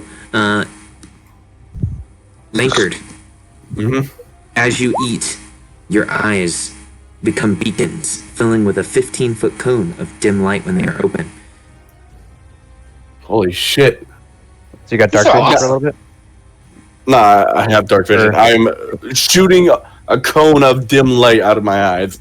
Like Lankard is just like looking around like, Outstanding. whoa, Okay, that so happens since puberty. Vane, I'm gonna roll on the table for you as you eat this steak. Oops. You didn't also get that. 33. Okay, so everyone sees all of these cool things happen as you guys are eating these like demon steaks. Vane, you ate them, correct? Yes, I did.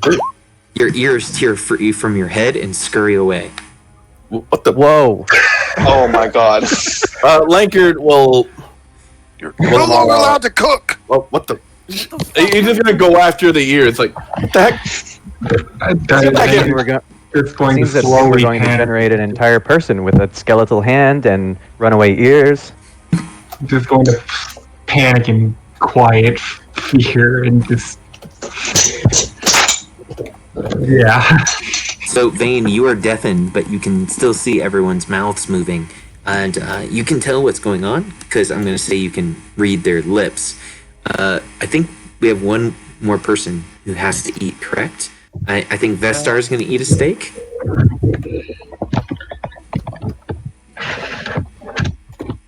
Is that correct, Vestar? Yep. Okay, let's see what happens.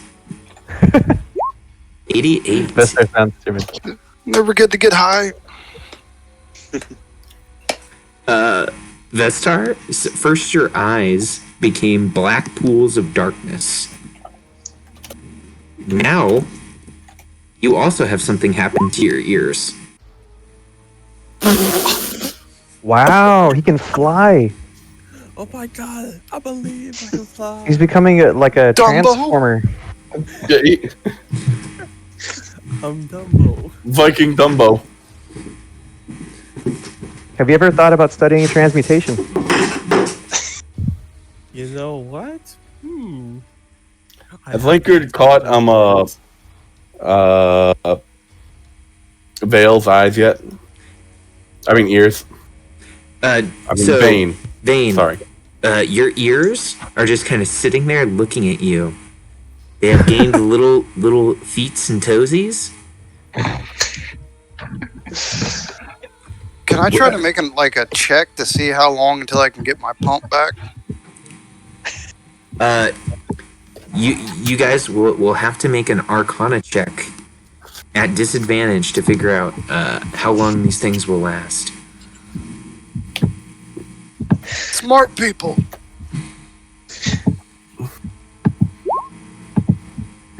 Oh, Ooh. I think Vane might have made it. So- Out here? Vane, that depending on the severity of the effect, it's going to kind of generate what's going to happen.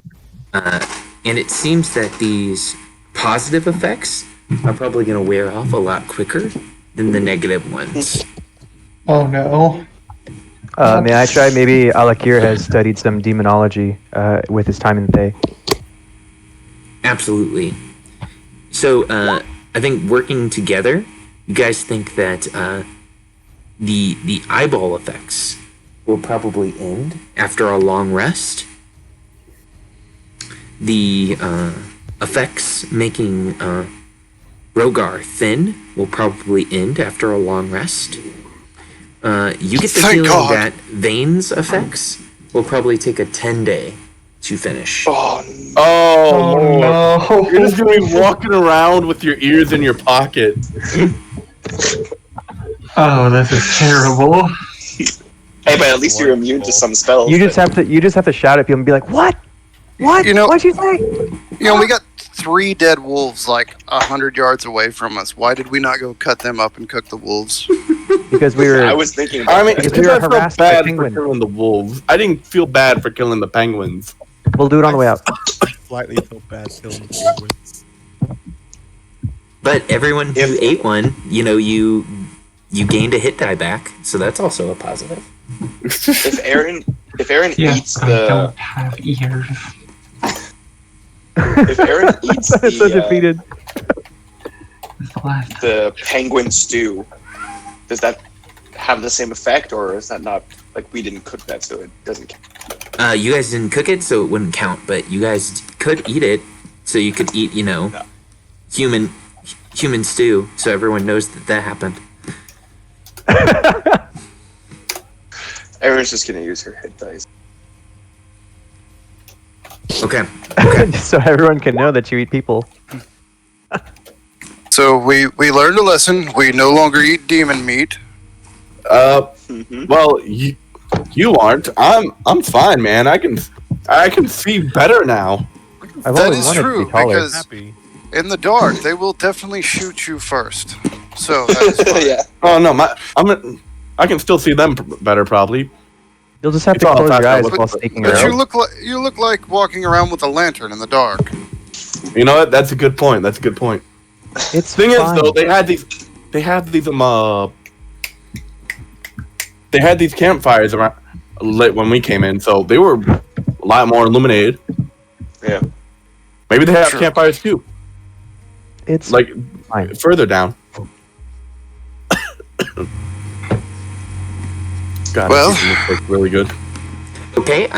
So we knew that you guys ate demon meat, so you guys are all nice and full. Who has not taken a camp activity yet?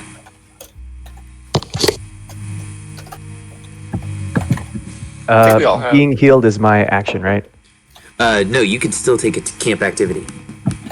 Oh, I'll say that I will rest in solitude or study in solitude. I think is one of them. It is relax in solitude. Roll a wisdom Yeah, ability relax in check. solitude. All right, here we go. Wisdom. DC 5. Excellent. So that means I get an inspiration, right? Yep. You get an inspiration. You feel the teachings of Zaz Tom ring in your ears. I was watching a Scientology show today, and it made me think about Zaz Tom. And I was like, sorry for any Scientologists that may be in the group. The Dread Lich Alright. Necromancer. Yeah, got it. Cool. Thanks. I think you're fine. Okay. Has everyone taken a camp activity? I think so, yes. Okay. Has everyone rolled their hit die and got everything back that they need to get back? Rogar, how are you? I'm good. I did use my use of my tireless Caleb to get my temp HP. You guys see an owl staring at you. Where? Oh, Rogar Okay. and Aaron do. It's flapping its wings and it's looking at you. Aaron, is this one of those avians that you think that the wizard was studying?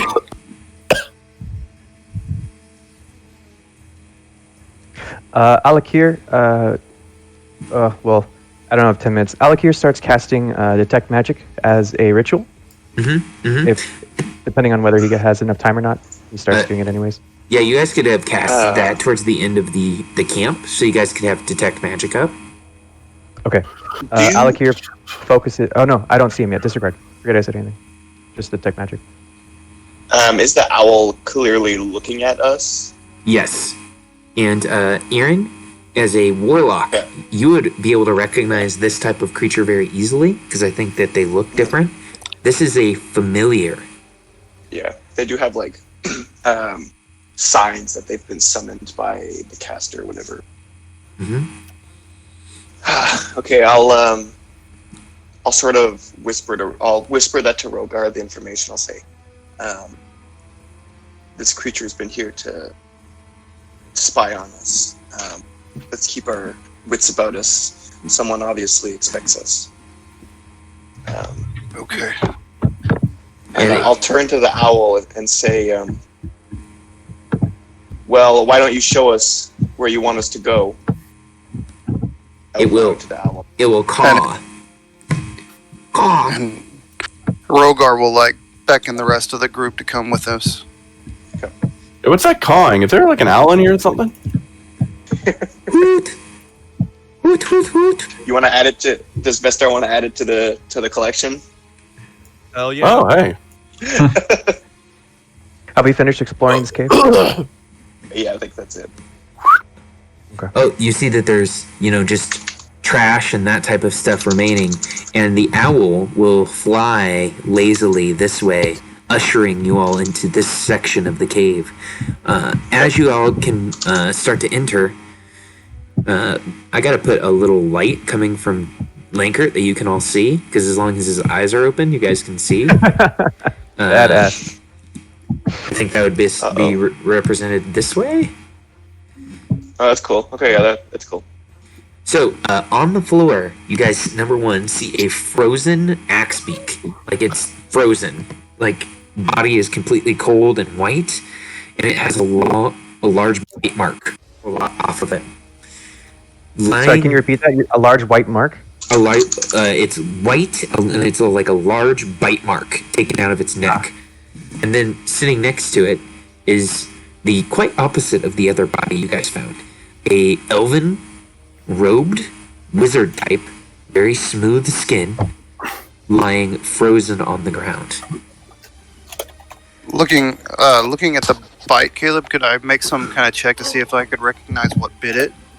Absolutely. This would be a nature check, as you guys are looking at the tooth marks. Okay, I will try to recognize the bite. 10. They are reptilian in nature. So you would say there's some type of snow reptile out here, which doesn't make any sense. You're like, Yeah, I will say that. I'll be like, those bites seem reptilian in nature. Something's not right here. Be on your guard. Does the wizard sense anything with his magic sensing ability right now? Yes, with detect magic, number one, you see the vials of potion that you guys have, the mana potions. Those are pinging. The demon ichor, you can see that, and the demon hearts are all innately magical. Underneath the thin layer of ice, you detect a magical aura, and it is an enchantment magic aura underneath the water, and it is moving in a circular pattern. Right there? That was Over just pinged? Yep. Okay. When sure they that would- spoke, when was it Rogar who did a check about the lizard in this area? Yeah. Would Aaron, being a native, know anything about this creature, or is this something that's like totally weird and not supposed to be here? Yeah, absolutely. You can make a nature check at advantage, as he mentions. Okay. A magical swimming, possibly beast. Oh, this is probably obvious, but the elven dude is dead, right? Oh yeah, he's like frozen. He like looks like somebody that just. If you guys have seen Jack Nicholson at the end of The Shining, that's what he looks like. Mm-hmm. Now, this is a very thin, frozen pond. Thane, as you approach the axe beak, you're like, nope, no, I don't. You see a white nose start to look up at you from underneath the ice, and it starts to press its nose into the ice, and you see the ice start to form fractal cracks. I'm gonna try and gesture everyone to look in my direction. By the way, can Vesta And, be flying 5 feet in the air since you can? Yeah. Now at What this is point- that? So Can we everyone see sees more- Vester flying 5 feet off the air. You guys can see the ice begin to crack and fractal, and a head pushes through the ice. Oh no, that's not good. Oh no. You guys see a white reptilian creature with wings slowly slither its way through the ice. You guys can see adorning its head is a circlet with a moonstone in the center. Your detect magic spell is pinging. That is where the enchantment magic is coming from. From his circlet? Correct. You Okay. see, like Rogar, even skinny, I guess, is kind of like you see him like rolling his shoulders and a smile cracks on his face as he's like getting kind of almost doing like a war dance, getting ready to attack. The wormling looks around and says, "Did you all have fun with my servants?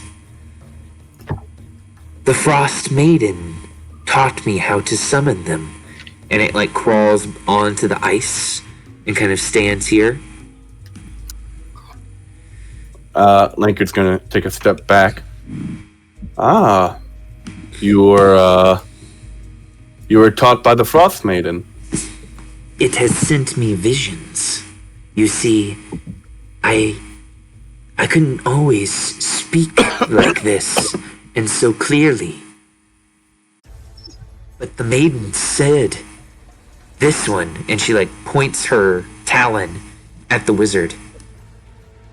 He wanted to ruin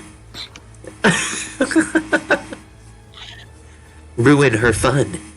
And that if I killed him and stole his jewel, that I would become even more intelligent than the humans that live in 10 towns. And it Is came the true. owl? Is the owl yours? The Pointing at the owl familiar. used to belong to him, Mr. in- Kessel. The wizard interjects and says, "That's Mr. Kessel." Ooh, yes. Yes, it was. Understood. The wizard also searches his memory banks for any knowledge. He tries to remember if he knows anything about white wormlings, if he can sense anything useful about them having studied wizardly things, I guess. Go ahead and make a nature check here. And Aaron, the nature check has been answered by the appearance of this creature, that Yeah. white dragons are reptiles that hunt in this area of the world. Okay. And you want me to make a nature check as well? Correct. Okay. Here we go. You remember that from your teachings, white dragons are the dullest of the chromatic dragons, and they are often very cruel. They are dim and cruel. Grusa, she explains. You see, Aurel told me, don't just kill him. So for the last 2 days, I've made him teach me his ways. Teach me how to read his little book, how to wave his little stick. And when I do, things happen. It's quite interesting. Fascinating. And what is your plan for us, Caruso? Well, you all came here. Maybe there's all things that you can teach me. And she, like, smiles. A toothy smile. Linkard says, "You know what? Certainly. Let me teach you about a spell called Hunter's Mark," and then immediately marks her. All right, everybody. As you cast a spell on to Drusa, she looks at you, she roars, and she says, "It looks like Aro will be having 6 sacrifices tonight." Go ahead and roll those initiative dice, everybody. Oh, she definitely didn't win initiative. He says, and then looks at the initiative rolls so far. Oh no. And Vane, I got a if you 0.6 above. if you click on your token, you should see a bar appear, and there should be a button you can press that says initiative dice. Yep, you got it. Okay. Yep. Descending order. Okay, and I made this easy on myself, so I would only have one person to track, essentially, in initiative. Okay, so is this going to be a thing where our friend Linkard or Vestar won initiative? Vestar, you are flying 5 feet off the ground with your little wings. Sorry. Get into a dogfight with the dragon. Vasta's on first shout out. No, seriously, though, who the fuck is a Frost Maiden? And then he's gonna pound his warhammer into his shield and cast Bless on Rogar. Thank you. Thanks. Aaron. Was that good? I don't even know. How many people do you get to bless? 3. 3. Let's say 3. Cool. So Linkard, Rogar, Okay. and Aaron with the E. Awesome. Aaron is going to Yep. get blessed. And using the potion is a bonus action, right? Yeah, you can drink it as a action or bonus action. Alright, he's gonna use his bonus action to drink that mana potion, the one that restores spell slots. 'Cause Okay. He has none left. Okay, this is. I need to make a demon ichor. What's it called? Complications table. Like, okay, that's a 61. I think this was the actual mana potion, not just the demon blood. Yeah, it's the I think they both use the same table though, They do. because Yeah, remember you make these the nerd juice from the demon ingredients. Oh, Mhm. okay. Oh, that's right. Vector, or Vector, you grow a tail. Vestar, excuse me. Vestar, a whip-like tail grows from your butt. And Jesus, man. so you got ear wings, you got black eyes, and a whip tail. And you can Dude. use your whip as a weapon. You're He's a becoming freak. a Pokemon. A small dragon. This is awesome, yeah. Vestar, I choose you. He's going through the sorcerer. He's going through the Dragonborn sorcerer levels like really fast. I know, right? He's just gonna end his turn. No, he's gonna move at 30 feet. Because he doesn't want your hit. Fuck that. Okay, Vestar, who do you pass play to? To Rogar. Okay. Rogar will bonus action Hunter's Mark. Run directly in front of this guy. Burn 1 use of inspiration and come down with a war pick. Okay. You have Bless. Thank you. Okay, that is a hit. And I will also use, let me see, click on it so you can see it. Orcish Fury to roll an extra D8 damage. Okay. Oh lord. Okay. Extra 2. So, Hey, everybody 14 helps. damage. Okay, Rogar, who do you pass play to? I It will doesn't pass matter it. because she's gonna I steal figured. it. I'm sorry, I had to do it once. So, Grusa, stealing the initiative order, holds her wand aloft and she says, "He has taught me some things. I've read his book. And now, let's see if you all can find the real me." And she casts Mirror Image. Oh lord. And I knew that she was going to cast the spell, so I made some extras. So you see make 3 copies around herself. And then she has those 3 illusionary copies. She will begin flapping her wings. And she is going to fly straight up into the air. She's going to fly 60 feet up. Can I get an attack of opportunity? Yep. Just roll a d20 first to see if you attack a duplicate. Okay. Okay, so if you have 3 duplicates, you must roll a 6 or higher to change the attack's target to a duplicate. Okay, so you're going to attack a duplicate. Go ahead and roll your attack. Okay. 16. Okay. That hits one of her duplicates, and it destroys the duplicate. Every little bit helps. So now she is up in the air 60 feet with 2 mirror images, and she will pass play to her owl familiar.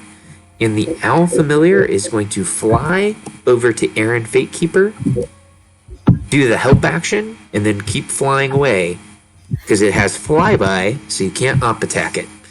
Okay, so let me just mark that they have gone. And the familiar will pass play to Aaron with an E. I'm gonna use the bathroom.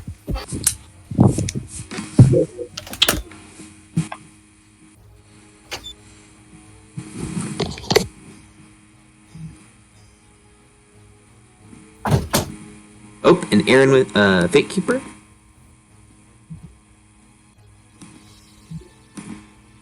Uh-oh.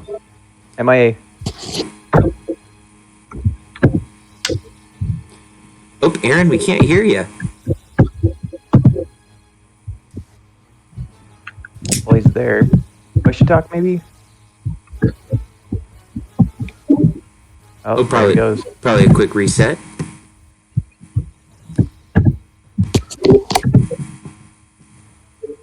Sorry. You there? Ah, cool. Can hear you. Yeah. Can I put myself here in flanking position? So the creature is actually 60 feet up, and it's kind of hard to represent on a 2D map. Okay, so, yeah, okay. Then I'll just stay here. And I'll shoot at it with Eldritch Blast plus the D4, right, to attack. It has 2 mirror sir. images, so before you attack, you got to roll a D20 to see if you hit. I'm gonna hex it first. Okay. So let's do that. Hex it. I don't have to roll anything to hit with the hex, right? Correct. It is just hexed. Okay, so now it's hexed. And then I will roll. You said a wisdom saving throw? Oh, it's just a D20 to see if you hit it or its just a duplicate. D20. And with 2 duplicates, you got to roll an 8 or higher. Okay, D20. Okay, you hit one of its duplicates. Okay. Go ahead and roll the attack roll. Okay. Okay, and this is. Let me just check the AC. It's 10 plus your dex, so that hits one of its duplicates. You destroy its second duplicate. Cool. I'm back.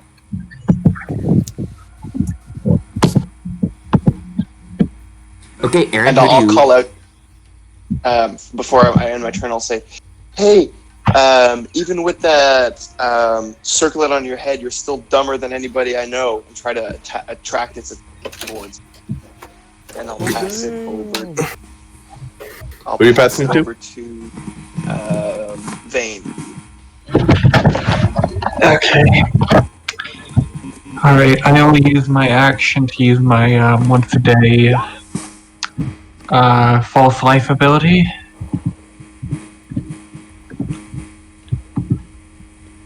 Okay. And sorry, I'm just trying to. That'll give me.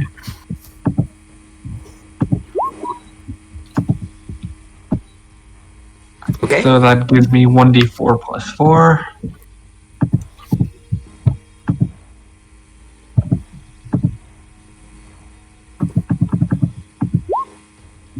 Okay, so you All got right, 6 then. temp.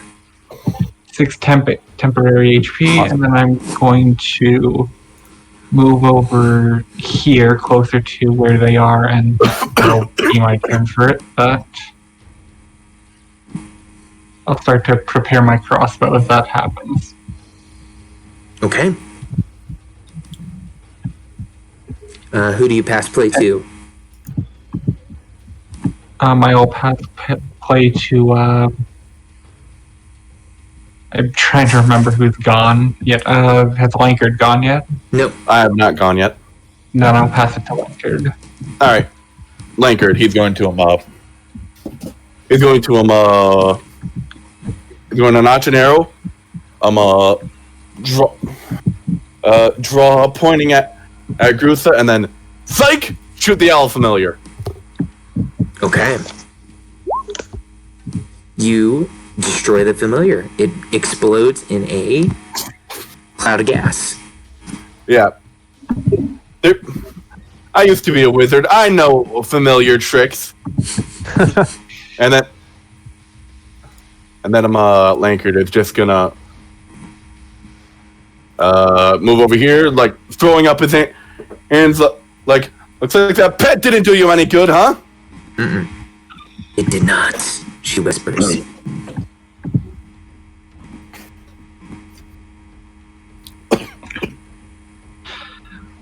And with that, we're gonna throw it over to Alakir. Excellent. Okay. Alakir simply backs up, says, Falsum vitae, and waves his hands in an esoteric motion and casts false life upon himself Oh, damn it, in Simba. order to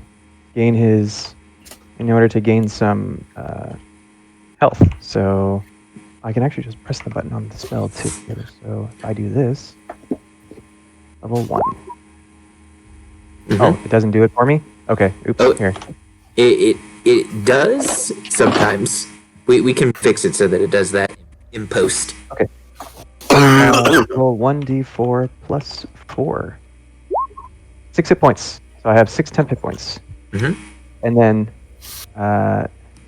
that's all of Aaron's turn. Or, excuse me, Alex's turn. Okay. Do you pass play to Grusa? I believe I'm the last one. Oh, but it doesn't matter, does it? So you can pass play to whoever you want. Yep. Okay. I pass it to Vane.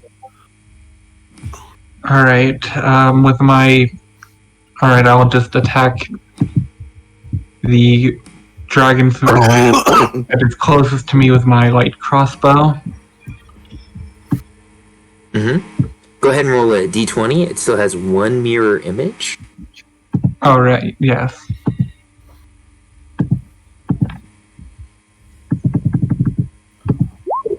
Okay, so you actually attack Grusa.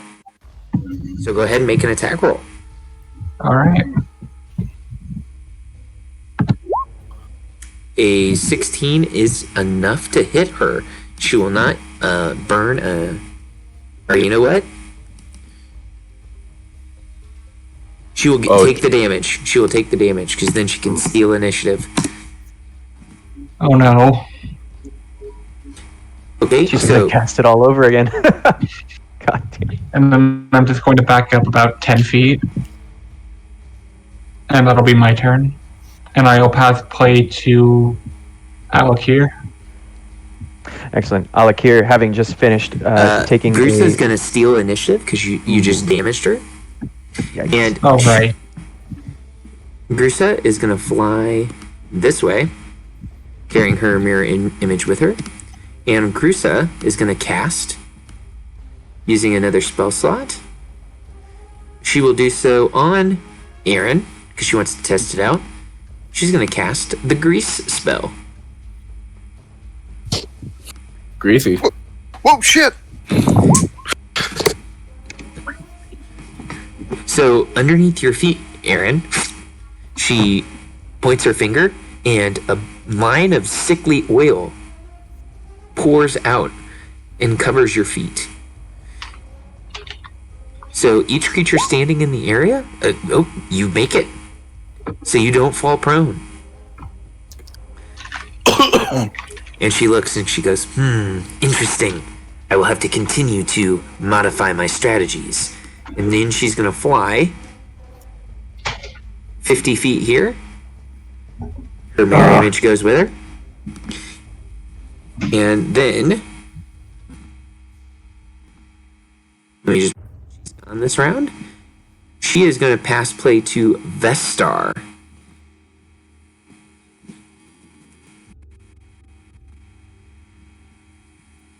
Vestar is going to cast Guiding Bolt and hit her right on the snout.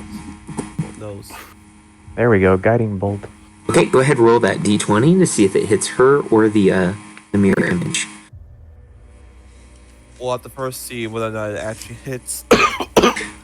So you got to roll the d20 first to see which one it hits.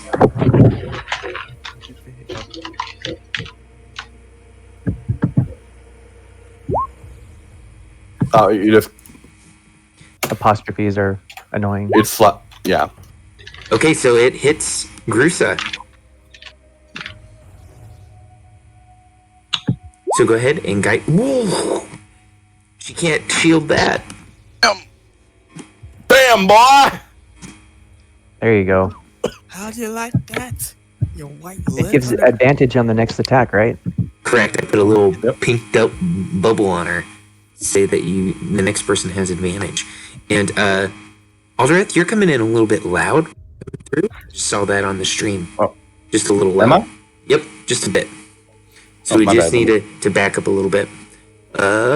Okay. So a guiding bolt from Vestar. Look at that, all the way from 80 feet away. Exactly. Who's the biggest lizard now? As he flaunts his tail and ears. He's going to pass play to lane guard. Right? Okay. Real quick. Nope. Thank you. That's what I meant. Okay, Caleb, is this like an elevation or is it below? It's an elevation, so if you climb up, you'll be going up, and it goes up, let's say 10 feet. Okay, let's just go around the from the slope, so I don't have to climb up too much. And from up here, we're just gonna and we're just gonna hit this glowing lizard over here. Why not? All right.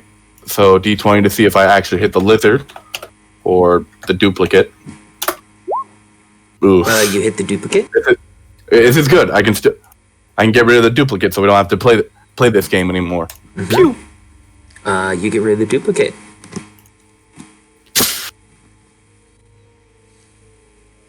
All right, and that's gonna be me. I'm gonna throw it over to my boy Rogar. Thank you, buddy. Rogar, 30 feet. And he slides his war pick in his belt. You see him just grab a strap of leather and a ball bearing, and he starts spinning it. And he releases, throwing his sling at it. Okay. And with advantage because of guiding bolt. Correct. It hasn't been used yet. And bless. That's a hit.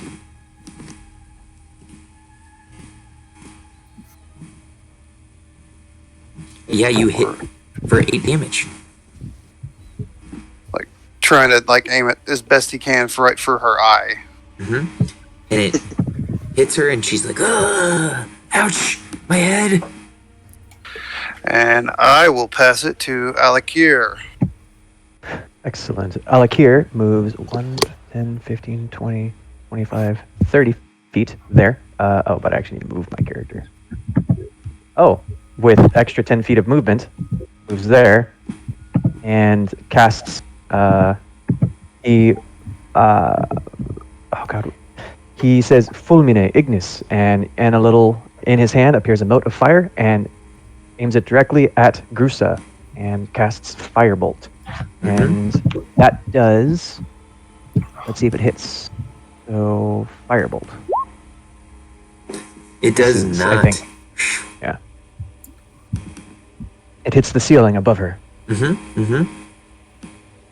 And then Alakir passes his. He says, "Damn." He says, "Hells," and then he passes the initiative over to Aren. Okay. No rope. Oh, never mind. Or is that it? Yep, Aaron with an E is up. Yeah, it's mine. Yeah. Okay, I'm the good. last one. Okay, so I start my turn here, right? Do I have to roll for grease again? Or... Only if you enter or end your turn in the grease. Or end. Okay. Does this ice look like it's too thin to walk on? You think it would be quite challenging to walk across without falling through. Okay. Yikes. So...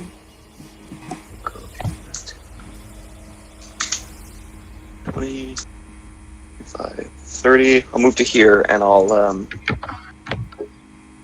will blast with my Eldritch Blast. I don't know if the Hex is going to come up on here. Did it? No, okay.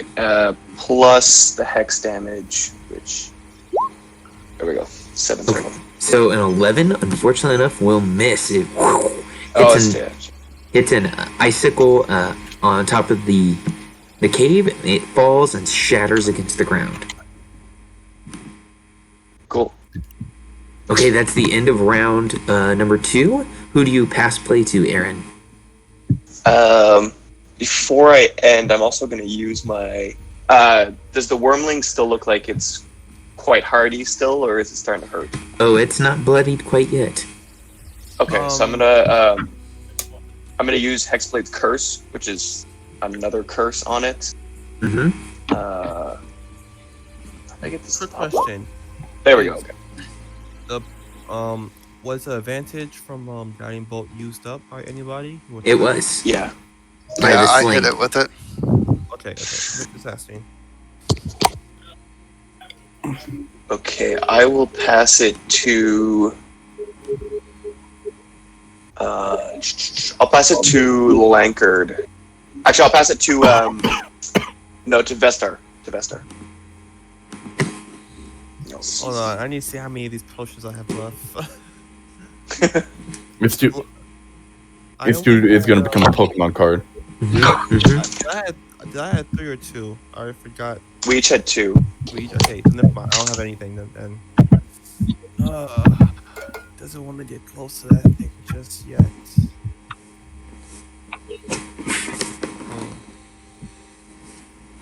He's gonna move. He's gonna take the dash action and fly up and fly towards it 60 feet. Okay. Well, not fly up 60 feet, just fly towards it 60 feet. Okay. 5 feet off the ground. I don't think you can fly. You only have a fly speed of 5 feet. Oh, never mind then. In that case, he'll have to drop that down and then run. So he'll run 60 feet.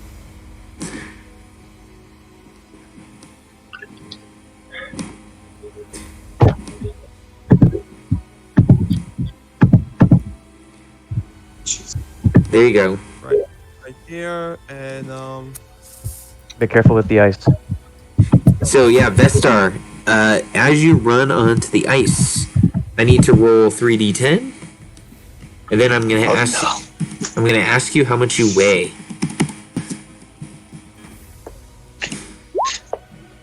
Actually, this is higher is better. Let's see what you weigh, Vestar. 210 pounds. That's what your character weighs? 210 pounds. Oh no. So everyone sees Vestar run on the ice. Vestar, the ice breaks. Uh-oh. Is Vestar wearing heavy armor? Yes, I'm wearing chainmail.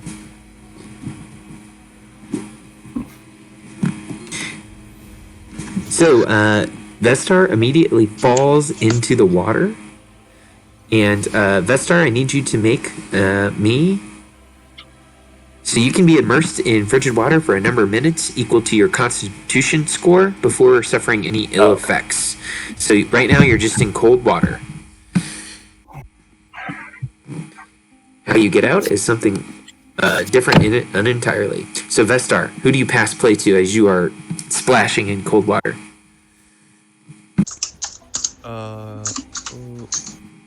Linkard. Have you used your action yet?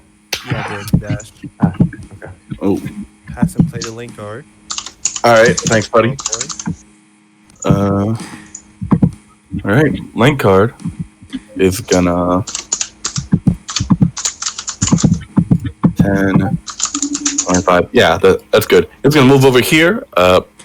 Got line of sight on Big Bertha over here. And what the heck? I've got 2 initiative points. Let's burn one and get advantage on this shot. Okay. Pew! Let's see what happens. That's a 24. Yep, that hits for 14 damage. Yeah. And then, Darn it. and then Lankard is just gonna flip Curse of the Bird as he uses his last 10 movement to get back into cover. Okay, she is going to steal initiative.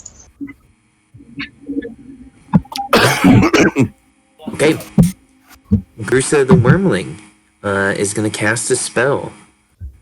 She is going to cast her last, her next level 2 spell.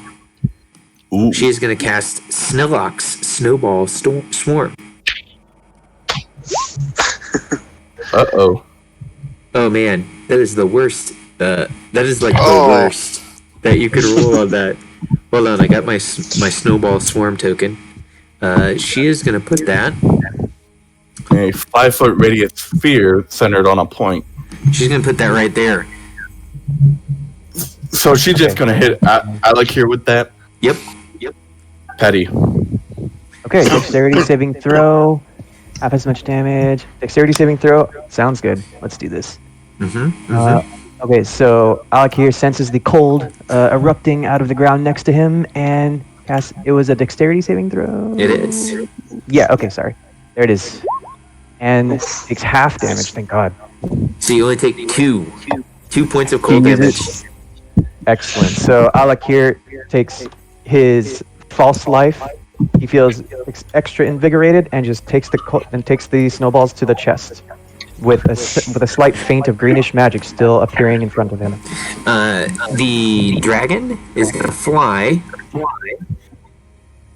60 feet in that direction to go back almost the way it came, right over top of Vane's head, and she's gonna pass play to Vane.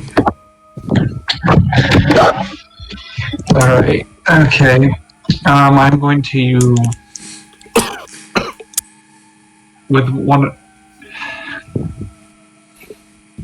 with a tool in one hand, Vane is going to attempt to roll firebolt against the wormling above her.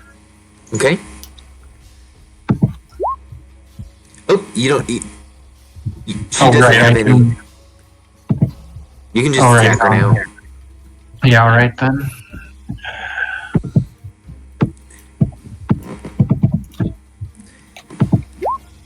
That is a hit. Alright, that's 3 fire damage, and with my bonus action, I will attempt to disengage back to around here. Sure. You can't. She's 60 feet up, right? Yeah, she's 60 feet up, so you don't need a bonus action disengage. However, it looked like you moved through these squares here, which are greased. I moved around, I'm like through this. Like this. I guess I kind of missed how you moved. Like this. Oh, okay. I thought you went straight through. My bad. No, you're good. No. But yeah, I'm just going to get as far away from the dragon as I can. And that'll be my turn. And I will pass play to... I will pass play to Vestar. Vestar has gone this round. Can you not see the document? There's Am I not seeing- Rogar, Alec here, and Aaron. There's a I'm not seeing it. It's sorry, I A got copy of that. Popcorn. So And, there's an initiative document in the resources tab of the Discord. It's like a page or two up on the Discord tab. Oh no, now I do have it. Yes, I'm sorry. In that case, I will pass that on to Rogar then. Okay. Thank you. Rogar will move 30 feet. And will burn his last inspiration to get advantage on another slingshot at him. Okay, 20? 20. That hits. For 12 damage. As he's still going for that same eye. You guys like hear him say, "What's it with the eyes? Why are you always trying to hit my eyes?" Go for the eyes, boo. And then channel as his bonus action, I guess. Channeling his orc ancestry, he does, his best Haka impression to, try to get the wormling to come fight him one-on-one. Speaking it in Draconic. Oh, that's hype. And you can tell the dragon is like, "I'm trying to fight like a wizard, but it's not working." And we'll pass my turn to Alakir.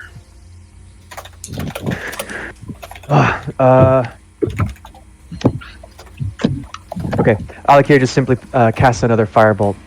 Fulmine Ignis shoots it at the same eye that I see that Rogar is attempting to shoot at, trying to help him out. Yes. And he casts Firebolt by going to the Firebolt page and clicking on Firebolt. There it is. With a 19. Oh, yeah! Hit him straight in the eye for 9 damage. It hits her right in the face, and she's like, "Oh God!" You're right. I can teach you something. Okay. It looks like Aaron is the only one who hasn't gone this round. You're right. Sorry. Pass it to Aaron. Aaron's gonna attempt to hit with her Eldritch Blast this time. With all the freaking bonuses that she has, let's hope it hits. Let's see. Okay, she will cast Shield Ah! to bring her AC up high enough to where that will not hit. I'm gonna move 30 feet.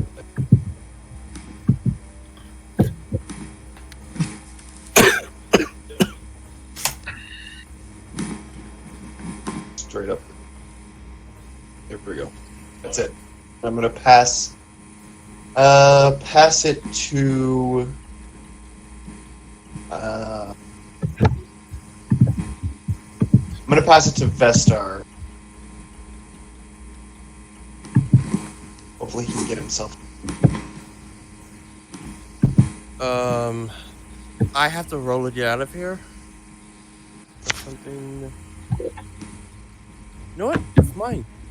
He's gonna Vestar submerged in this frozen this icy cool water is going to then use his ears to fly up 5 feet out of it. Yep. Yes. And he is then going to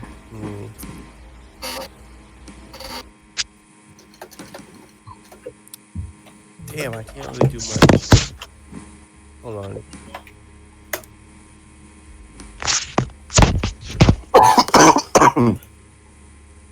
You said you flew out of the water?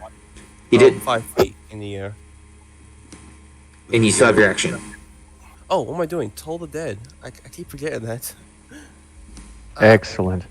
excellent spell. She rolls a 13 for her wisdom save. That's my DC. So he succeeds. What happens on a successful save? Half damage or something? Or No damage. darn. Cantrip dice. Huh? Oh, they were just explaining. On a successful save, they don't take damage. That is correct. Yeah. Okay, Vestar, who do you pass play to?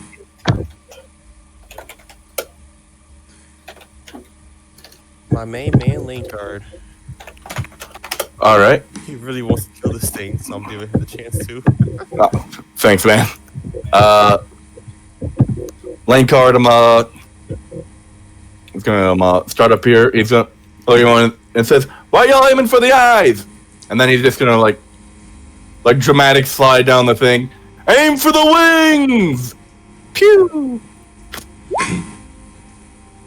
Okay, you see that your arrow goes right through the gap between right wing and left wing. Huh. You think they hit it since they're bigger? And then he stands back up after sliding down. And then he's just gonna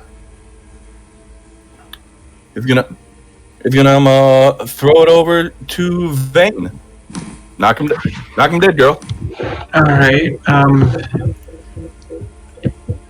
All right. Vane's going to take out a brightly colored bottle, a purple bottle, shake it up a little bit, and throw it at the wormling and cast Fairy Fire on it. So the wormling needs to make a DC 14 save. There we go. Fairy Fire. Thank God. Best first level spell in the game. And Aldrich, if you feel like a cough is coming on, go ahead and throw yourself on push to talk. Okay, dex save. Oh, sorry. No, you're good. Rolls an 8. Yes. And okay, so then you see the wormling just alighted bright purple light, and it is and now all attacks have advantage on it. And I'll just move a tiny little bit closer to that, and I will pass the play on to Aaron. Awesome. Okay. Aaron's gonna keep moving. Let's see.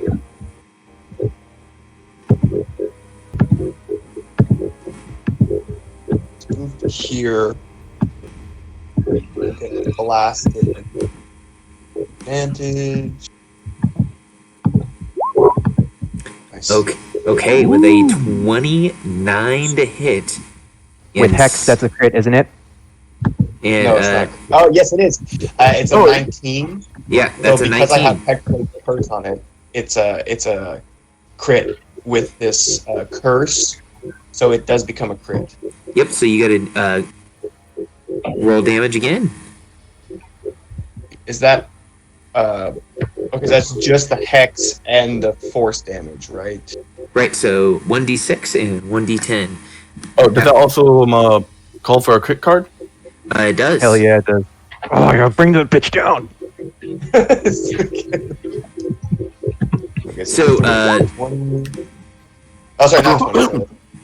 So because so this is a spell, this is quadruple damage.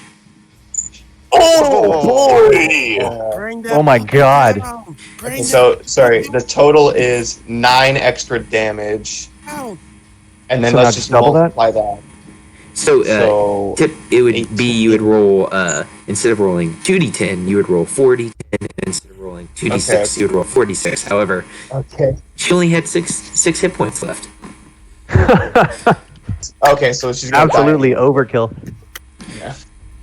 So you see Grusa, the white wormling, fall from the air, crash into the snow. Oh my God, that Eldritch Blast is bonkers. He wants all the bonuses too. It falls to the ground, and the circlet that was on its head hits the ground. And leave initiative order as you guys have destroyed this foe. Vestar is going to immediately stick a tongue at it and says, "Yeah, who's the big dragon now, puppy?" Alakir walks up to the dead dragon and says, "Did you learn anything?" Lankard is gonna go up to him, Aaron, clapping and cheering. Woo! Good shot! Thank you. It was a little unexpected there. Take a bow. Yeah. Rogar will start go over and pay Nice emote. respects to the wizard. Yes, the wizard is frozen solid. It seems that has been lots of spells were cast upon it, and yes, And he try to start working to get him unstuck.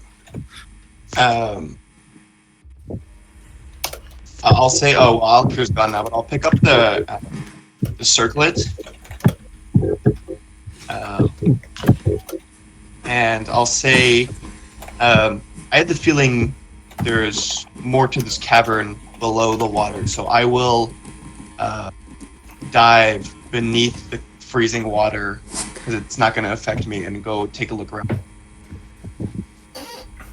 Okay, so this is Aaron picking up the circlet and then diving into the water. Yeah. So Aaron, you see a alien frozen pool, and it descends to a depth of 30 feet. And as you look around, you see that it doesn't like branch out into any crazy cavern, but you do see this looks like the place that Grusa slept and kind of hung out when she was not, out here on the top level.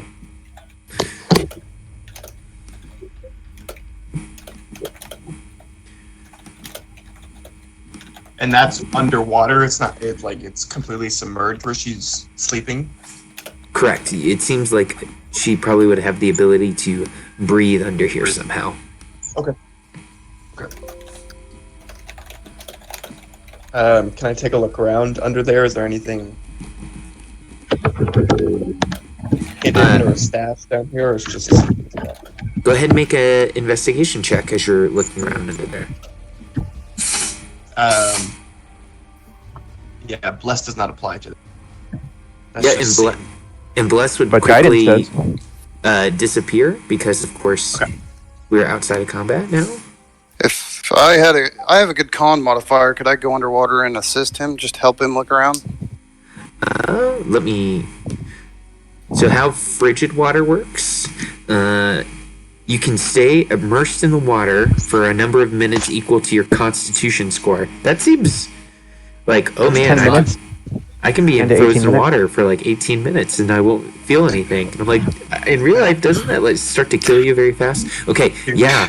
Yeah, so Rogar will go assist him looking around, then take a deep breath and just dive in to help him. And Vestar begin, since everyone's doing their own thing, can he begin harvesting the body? Yeah, Lankard was about to do the same. Oh, okay. Who's the one with the circlet? Can I use inspiration to re-roll that? Aaron? Okay. So, as soon as Aaron comes up, I'd like to try and determine what the circlet is. So, Aaron, you had help from Rogar, and as you guys are looking around, you don't find much beyond bones from other humans this creature has eaten, and those type of things. Inspiration to roll once more. So, with the investigation check, because you already had advantage, using your inspiration wouldn't have helped because Rogar jumped in to help you. And repeated attempts will just make this, kind of be harder and harder. And metagaming here, you won't find much down there, as it is just the place that she threw her, basically her empty Cheeto bags, which are the bodies. But How many? Are there any trout? Was it knucklehead trout bones down here? Or big bone?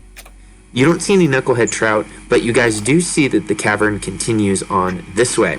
Now, I'm gonna link you guys a handout here to show you what the headband looks like. So I'll Would get it. is it common knowledge that dragons have hordes? Yes. Okay, so it was a good idea to look for their horde her horde so- down there.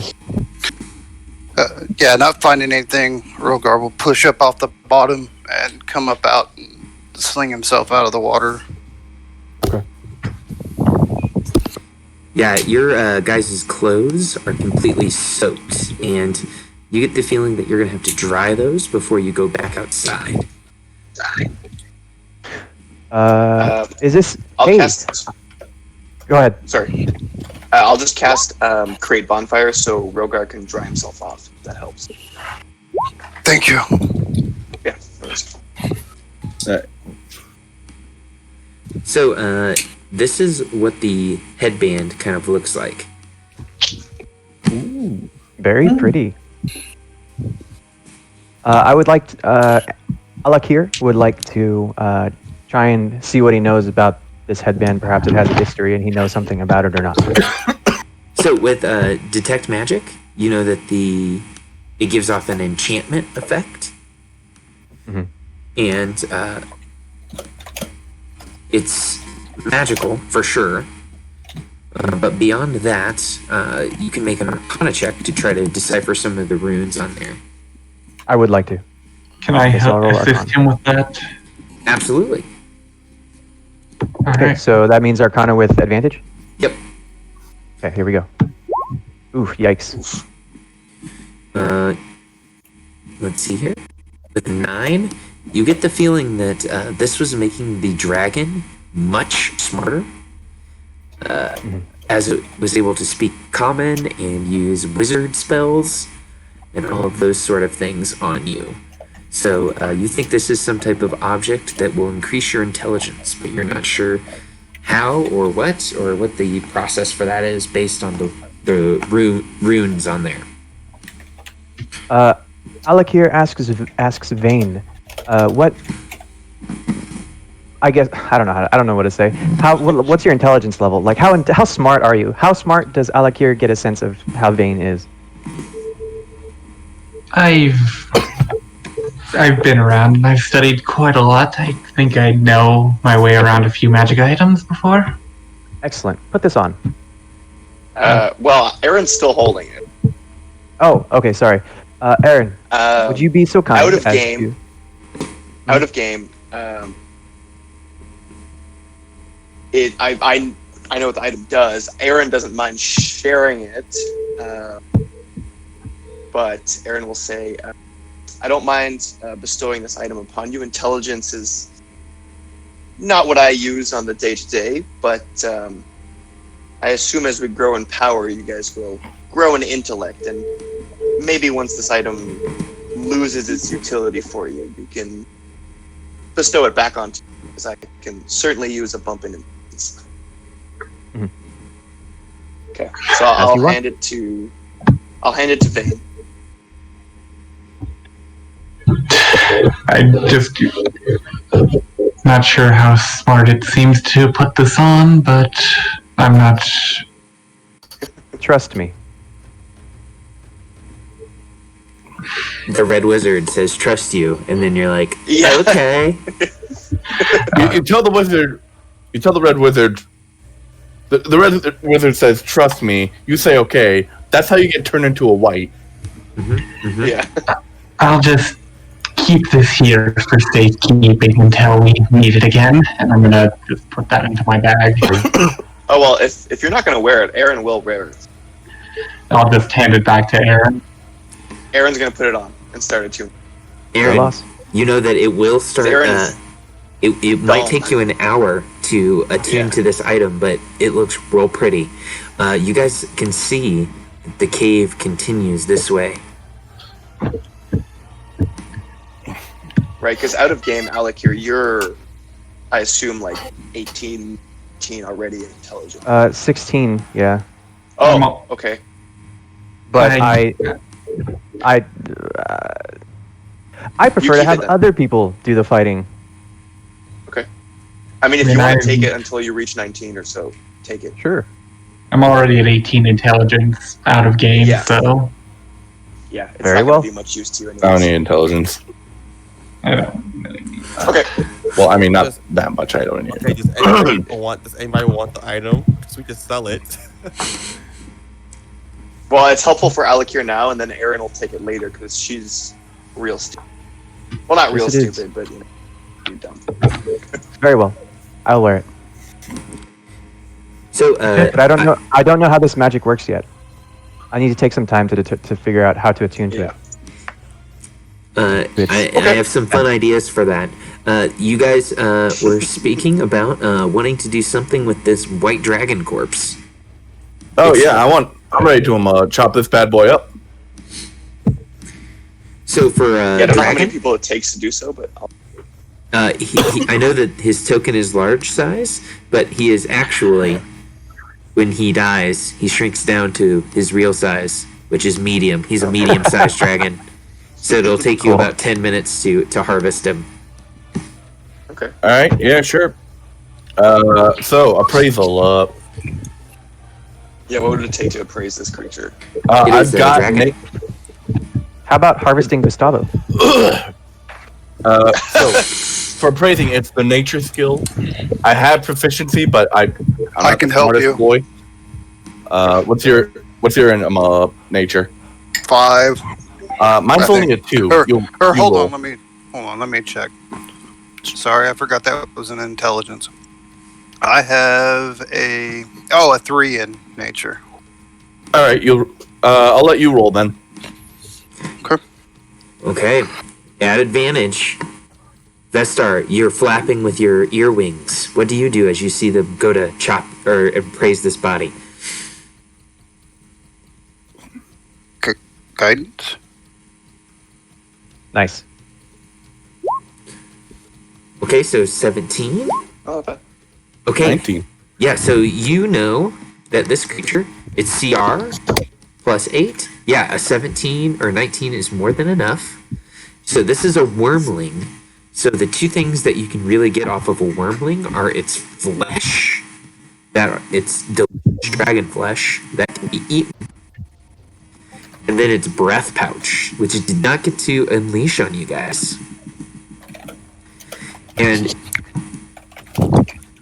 you guys know, because you guys are harvesters, a dragon's breath pouch can be turned into a magical item called the Dragon's Wrath. Yes, we can get that. I believe we can get the breath pouch in the flesh. Yeah, I think I'm I know a guy back home.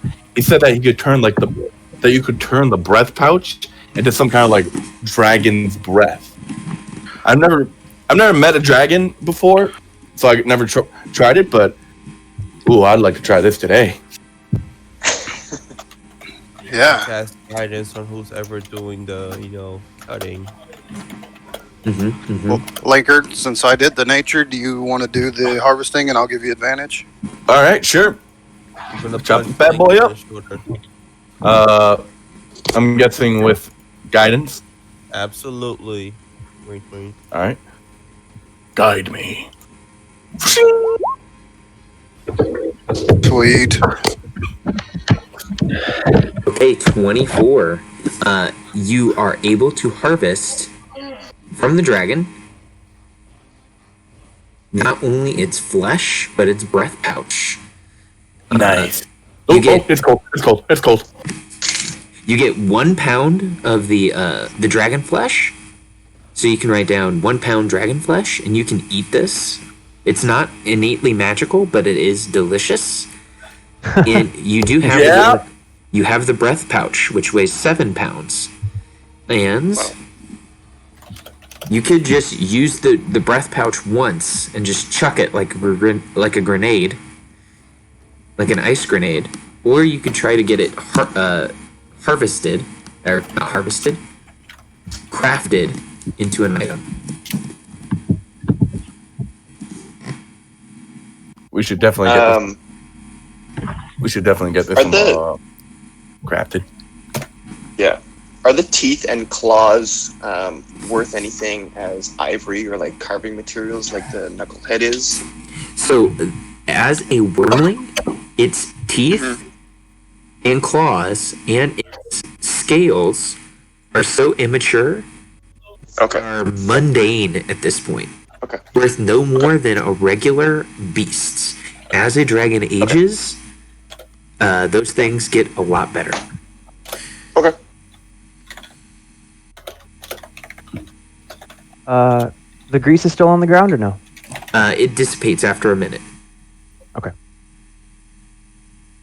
I wanted to Um, see if it will actually turn into a pool of fire if I casted something fiery on it. Did you do that before the minute? Do you just want to? No. Oh, do we want to say I do? Sure. Yes. Yeah, okay, so while they're harvesting this area, Alec here opens his hand and says Ignis and casts Firebolt on the ground on the grease. Just to see what happens. that's cool. Oh, Nice. that was a terrible one. There Blood. we go. Oh, there we go. Cool. Yikes. So it turns into a big burning thing of fire. It's okay. It's like a consistent lake. It's not like an explosion and it all evaporates. Yeah, it's probably like a what's it called? An explosion. An explosion? Okay, thanks. So, you guys, taking 10 minutes, you've harvested Grusa, the white wormling.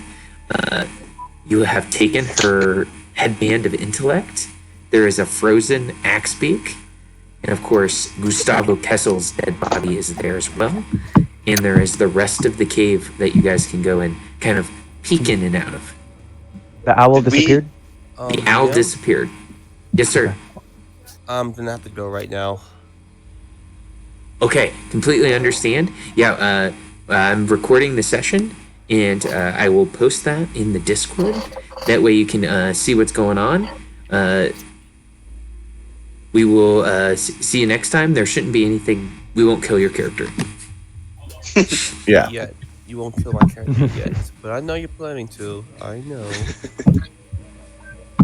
Don't worry, I made five backups just in case. If anything, he's planning on putting your character on a trading card. I am. I like Really? I like the emotes. Grease goes burn. Yes. Say grease casts immolate. Everyone, you guys take care, alright? You as well, sir. Going. Yeah, man. And do not Yeah, die. see you, man. Please do not die. I won't. We'll try not to. Can I How are we start How can we live like- without you? drawing my I'm the clothes only by the cleric. bonfire? Oh yeah. Yes, you can. Did someone so- check the corpse of the Axebeak and of Octavio or whatever his name They're is? harvesting the axe beak. Oh, yeah. We still need to harvest the statue. Yeah. Did anyone check that? No one has checked his body. No. I will try and investigate his body to see what may have happened to him. It looks like he, as you're checking him out, like he took direct to the face a ice dragon's breath weapon. Ooh. Okay. Yikes. Not a good way to go out. Being trained in medicine, does Alec here know if he is alive under there in some kind of, I don't know, like stasis or something, or is he like dead? Oh, he's dead. Like if you, Dead. yeah, this is not like a cryogenic frozen type deal. This is he got dunked on real hard Yeah, by he's this dead. dragon. Got it. Okay. Anything in the Axebeak's packs? Can I go through those? Yeah, there's an explorer's pack attached to its back. There we go. That's going to be useful. Yeah. Is it an explorer's pack again? There's a few things in there. Caleb, what's this up here? Oh, that? So that is literally so crystals of ice, and I want to say just some shed scales that are on the ground. Gross. And I'm assuming that's not a dragon skull up there. You know what? I think the guy that made this map put a bunch of stuff on there. So let's just say that the dragon carved a big dragon skull out of rock over there in its free time. Okay. Just making sure. Lanker definitely he wants to start walking further into the cave, and What did we get from the Axe Peak? Just an explorer's pack. Yeah, Okay, cool. That's Which is mess kit, backpack, bedroll, rations, tinderbox, that kind of stuff. Rope. If you wanted to harvest it, you could harvest ration meat off of it. It is a large creature, so you could get 32 pounds of food. I guess while Rogar's drying his clothes, he will attempt to do that. Absolutely. I agree. It's going to be useful if we have to be in the wilderness for a long time. In the cold. Can I say that Vestar would guide me on this? Oh yeah, That's all clerics are useful for. Oh man. Just tell me I do. Oh, look at that. Yeah, you're able to harvest 32 pounds of food off this creature. Oh wow. Nice. What is my purpose? You cast guidance. Oh my god. Yeah, and he will start rolling it, and whoever found the explorer's pack say, "Do we have some extra room in that backpack for quite a bit of meat?" Sure, shove it all in there. And he will start he'll put some in there and just kind of spread it around, just making sure that we all have plenty of food. While they're doing that, Lanker is gonna he's gonna start walking down towards the back of this cave, and he says, "All right, I'm gonna check the rest of this place out. Is anyone else coming?" I like your I'll go follow. with it. I'll go with my kid. We'll go with. All right. Nice, guess what? Vestar, watch him, Rogar. Just going. Is this an elevation or the elevation, whatever that is? It is a slight incline. All right. Lankard has a climbing speed, so it'll just go up, no problem. Can I leave my stuff there to dry and go with them, Caleb? Yes, you can leave it to dry, and you can head with them. I am literally in boots and a towel. We still don't And know a what that shield. stinging was, do we? It's probably The singing the was the penguins. Probably penguins. the penguins. It was the penguins that were singing? Oh, Yes. yeah. It was, okay. those horrible creatures. What's Alright, I'm what's taking my the- AC down. Oh, Is that it's, like It's a Dark Souls boss on the other side of this. it's misty. It's just mist. But if you guys would like to say that that's a Dark Souls boss door, Okay. it's just the asylum demon, and I walk through. I'm done. I'm kidding. I'm going to start I say we putting those continue on down. all of our maps now. I'm going to put a little mist door. Yeah. Yeah. So, as you This is guys a long hallway. Yeah. start walking through, you see that there is a cage with some human bodies. You also see treasure chest. I'm gonna look at the bodies. How long do these guys look like they've been here? It seems that they've been chewed on for what looks like weeks. They are bone at this point. Oh god. These guys got anything on them, or are they just skeletons right now? They're And an just eerie skeletons. door opens in the Alakir looks background. through these. Alakir looks through these broken boxes. If he finds anything. The broken boxes yield search here, but you do see that there is a treasure chest. Okay. Hold up! Is- Don't go Can, near can anybody Yeah, it's pick the not lock or it. Before anyone picks the lock, Lankard is gonna hold up. Anyone got like a spear or like some kind of throwing weapon? yeah, I can throw. I have my sling. Yeah, just hit it with a sling. One out of every three. One out of every three treasure chests back home with a mimic. I want to know if the same is true here. He I'll look will back at sling the treasure chest then. As the treasure chest does not have an armor class, your sling bullet hits the leather and wood, leaves a thick implant inside of it. You see that the treasure chest does not come alive to attack you. Oh, okay. It's a chest. All right. And his cowl, his Rogar's towel blows up a little bit when he, fires the sling off because he's Sorry, they literally say it in a happens. towel. All Like right. you said, it let's happens to 1 in 3 chests. See. Yep. All right. Let's see. Is it Can I, this thing locked? as someone gets close, can I minor illusion a tongue that sort of starts to lick across the front of You the... bastard. For sure. Oh Everyone, no, it's coming alive! Boom, boom, boom, Start boom, stabbing boom, the boom.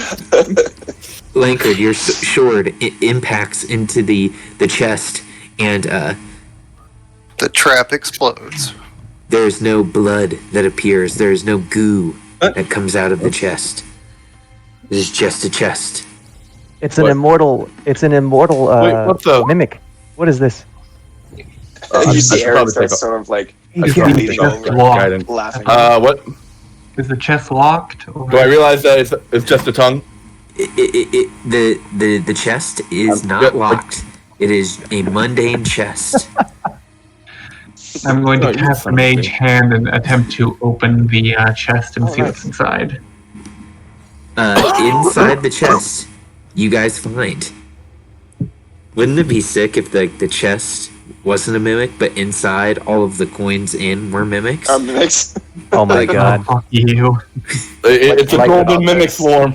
Like that Oh my game God, I'm Prey putting that- or something like that, where you have to put Yeah. sticky notes on everything. It's not a mimic. Or some kind of permanent enchanted animate objects. Inside Yeah. the chest, you guys find 1,200 copper pieces. And I'm writing this down into the chat. Ooh. Oh, 12 gold. In copper. Hey, 1,200 copper pieces sounds cooler. You find 600 So it's what- silver pieces. Oh, Better. You find 60 gold pieces. Ooh, yikes! There we go. It's all very divisible by 6. Yeah, I had to make some changes on that. You find, because I know how peoples are. We almost saw it there with the one magic item I almost gave you guys.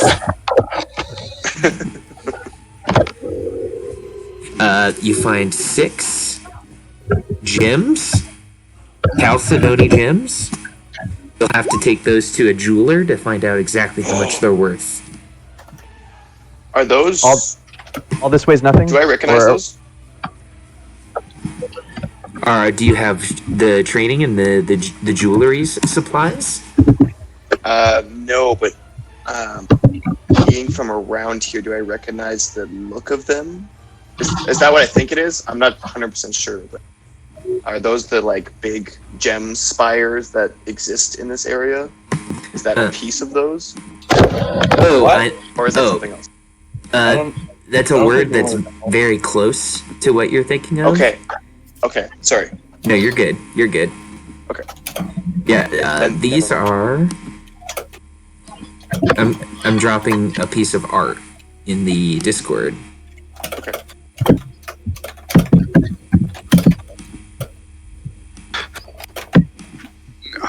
So 200 copper a piece, 60 silver, and 10 gold, 1 gem.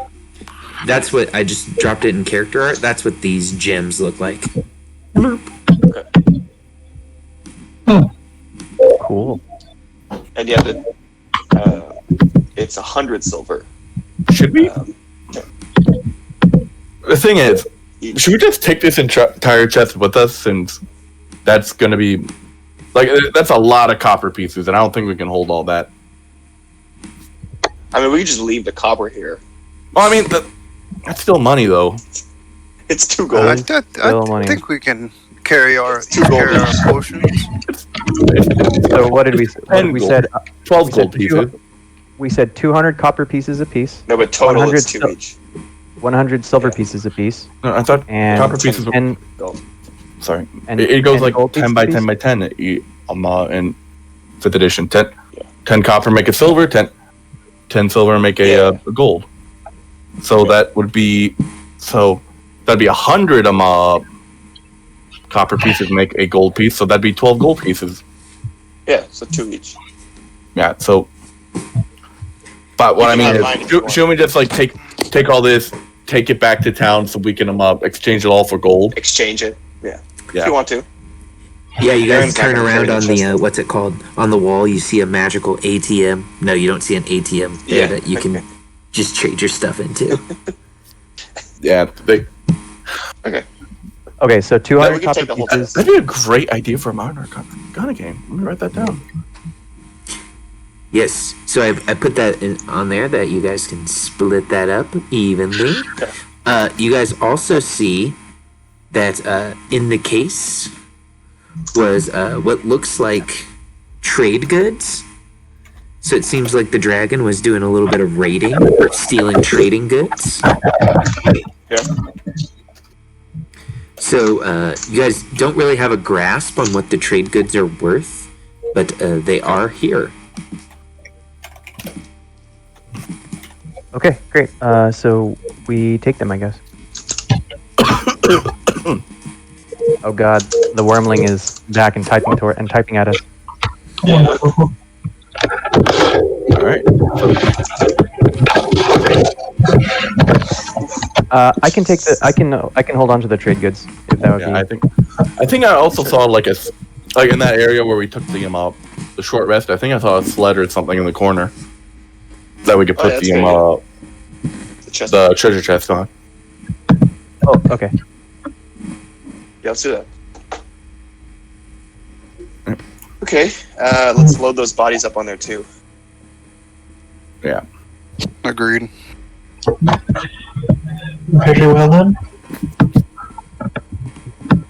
All right. Yeah.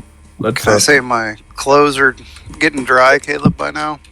Yes, we will say that your clothes have fully dried, and So this mist is not a Just doorway. It is just mist, right?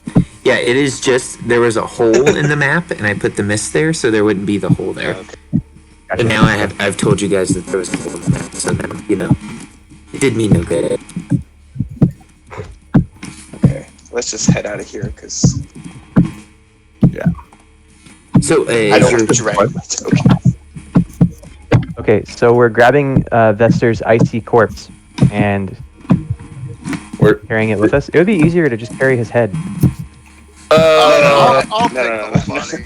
Rogar will carry the body.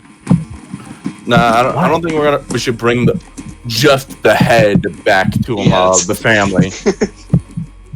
Yeah, Rogar will load the bodies on the sled, and anything else we want to put on the sled, and he will start pulling it. awesome. Okay, so so yeah, go ahead. I was gonna say, if your guys' intent is to leave, we can just kind of hero stack our tokens, and I can kind of move you guys to the next thing. Yeah. I believe our rangers would like to harvest the wolves at the beginning, though. Yeah. Out of respect, I'm not. Lankard is not going to. He didn't want to kill those wolves. He just. I will harvest them, but because since we killed them, we might as well use everything on Yeah. them so they don't go to waste. Erin will assist because she has the kit. The harvest. Okay, so these are beasts. So we can make a nature check to see exactly what you could harvest off of these wolves. And these are adult wolves. Okay. Ugh, not too good. 9. So with a 9, you guys can get the meat, definitely. And I went a little fast, so it'd be 16. So it'd have been a 20 harvesting, but a 9 nature. Okay, we will forgo you having to do this for all of them, but you are able to get from each wolf, because it's a medium creature, 16 pounds of meat. Okay, so So that'd be plus the four- 32. So You guys have a lot of meat. If this was Oregon Yeah. Trail, you would have to really quickly eat this, otherwise it would go bad. Oh yeah. Yeah, we should probably start turning these all into rations soon. Yeah, we can smoke them Okay. with my bonfires. okay, so let's all stack up. We don't need to go any further. That way, Caleb can just move us all at once. Yeah. I'm still in the back of the cave. Stock up on me, squad. And I'll add the meat to my sheet, Caleb, just so I know how much we have. Okay, and who currently has the headband of intellect? I think it's the cleric. I think. Okay, we'll say I have it. I gave it to you because Okay, yeah. you're only at 16. Yeah, I remember. You're right. Yeah, you're right. I remember. Yeah, Okay. I have it. Alakir has it. Okay, have you dragged a headband of intellect onto your character sheet? No. Let me do that. Yeah, they are that. they are in the compendium. Okay. Yeah. It's headband of intellect. Yep. Okay. We have 60 pounds of meat. Jesus. I know that we went looking for a wizard, but I came back with 60 pounds of meat.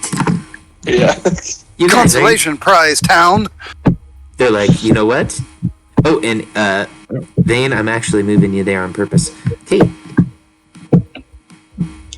How do I drag it onto my character? It's not letting me go onto the page. Interesting.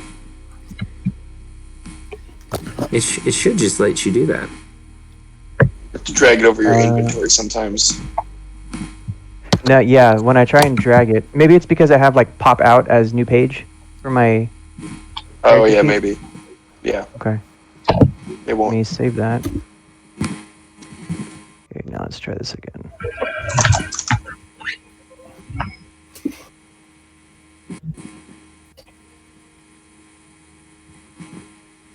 Oh, wait a second. I think I forgot something. Reset inventory, headband of intellect. Boom. It looks like it's there now.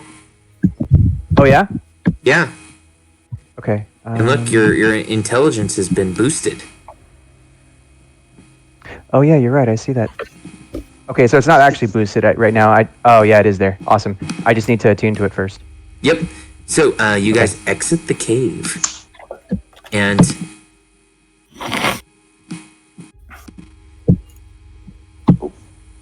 did everyone what's it called? Put the animated texture. Yeah, Anyway, I have it on. Let me But double check. I was able to Right see the now. GIF at the beginning, but Okay. Oh, Just give me just one something's second. loading in. all I see is a black screen right now. I think it's loading in. Yeah, settings. Adjustable. Alternate. Animated background. I have that on. Yeah, it should all be on automatically. I think. Yeah, Okay. Just give me a moment. I'm just setting this up because you know I'm an insane person. So you guys walk outside and it's blisteringly cold. The cave seemed to be able to keep out much of the wind and much of the elements. It seems that Aurel was not happy with what has happened. Shit. I don't know. I'm not seeing it. All I'm seeing is black. Oh, don't. Same, yeah. Oh, I'm still working on some stuff in the background. So you guys see that. You also can see up in the air. Time must have moved very quickly while you guys were inside, because it is close to midnight. You guys can tell because across the sky is the Aurora Borealis, the Aurola's magic spell that she has been casting upon the region. You can see it going from one to the other, these northern lights. And some other bullshit happens. So as you guys are taking a second to kind of look at the lights, you begin to hear the sound of what sounds like maybe horses running downhill, or perhaps thunder. And as you turn around, you can see what is the cause of the sound. And I just need to copy that. And this should... Oh, there we go. Oh, no. Oh Lord, Oh no. Lord. Very cool. Very Can you guys see that? I see That's it. very cool, yeah. I see it. I don't have it set up on my camera, so the camera won't be able to tell what's happened, but we all can. So an avalanche happens. Oh no. Come on, run! Very cool. Back in the cave. So you guys are like, oh, the aurora borealis, it's so beautiful, and then. Okay, so this is a skill challenge to survive the avalanche now that you guys have gotten out. So, real quick, everybody. Yeah. I think I've pasted this all onto the map. So, everybody, go ahead and roll initiative for me, but actually, give me a second. Yep, go ahead and roll initiative. There's 2 errands on the map, but click on one of them. Aaron, you're just so nice, I put you on there twice. Oh, and don't worry about the ice methods. We'll get rid of those. Caleb, you'll have to roll for Nothing to see Vestar.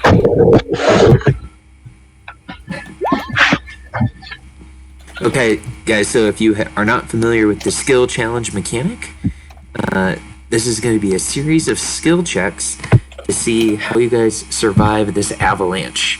There will be 3 checks made by each character, and we're going to go from check to check, and I'm going to go kind of down the line and see how you guys do this. So we're going to start with Aaron Fatekeeper. So Aaron, you turn around and see there's a fucking goddamn avalanche.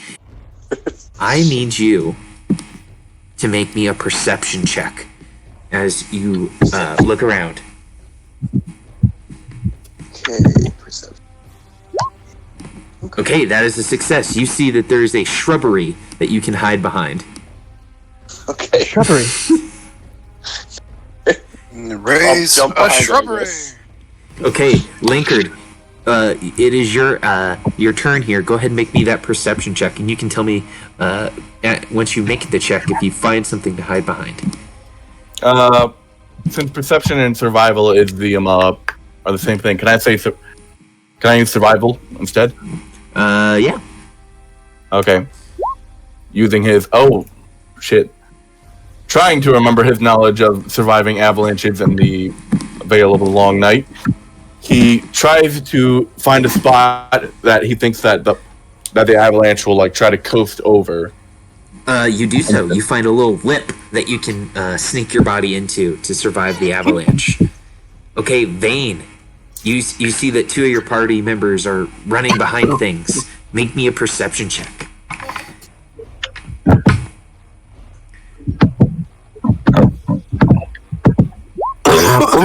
Oof, no. So that's your first failure. That doesn't mean that you just die, but it does mean that you have 1 fail.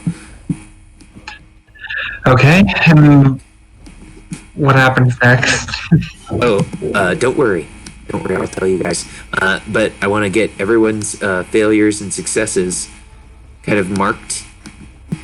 Okay, Vestar, I'll be his operator. We're like, oh yeah, we won't kill you. Yeah, totally. I'm sorry, you got hit by an avalanche. Egats. Vestar is fine. Oh, He sees did that great. there's actually a trash can, and he jumps into the no, there's not a trash can. Rogar, perception check, please. Okay. I can't use my passive, can I? What's your passive? 15. Oh man, that would be super dope. But this is an active perception. Okay. Only one less. Yeah, that you succeed. What do you find to hide in or behind? I am pushing the sled. I'd like to find like a little like downward slope and then just start running as hard as I can and jump on the back of the sled. Awesome. He's gonna write it out. So Aaron, this next set of checks, the next one is an acrobatics check. Okay. Acrobatics. I believe Alakir also needs to make a check. Oh, Alakir, were you not on the turn order? I No, I rolled don't see him. He's on the turf. I rolled an initiative. Oh, Oh, there there. were- Now he's on. Did you click your token before you did? Alakir, go ahead and give me that perception, and then tell me what you hide behind. Yeah. Okay. So let's see. Perception. What do I get? Hang on. Let me. Ooh. So you get yourself a failure. Yeah. Unfortunately, Alakir is not able to find anything and takes a lot of snow head on. Yes, and there are 3 checks here, so it's not that you guys immediately die upon getting hit. All right. All right. So, Aaron, the next thing up is an acrobatics check. Okay.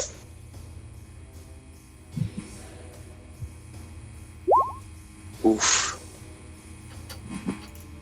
Okay, so unfortunately enough, you try to do like a little corkscrew flip, and your boot falls off, and it trips you up.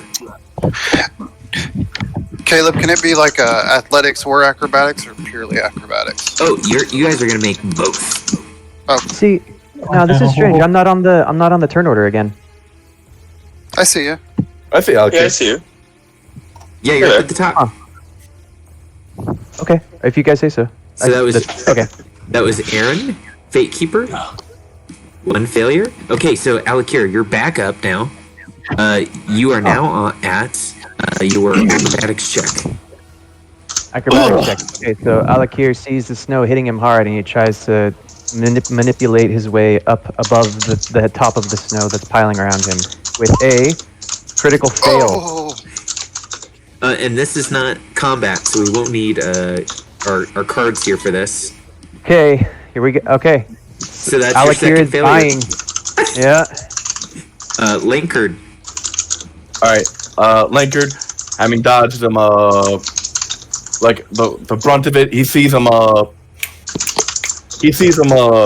Rogar going down, like flying downhill with the sled, and he gets a moment of inspiration, burning the other inspiration he had,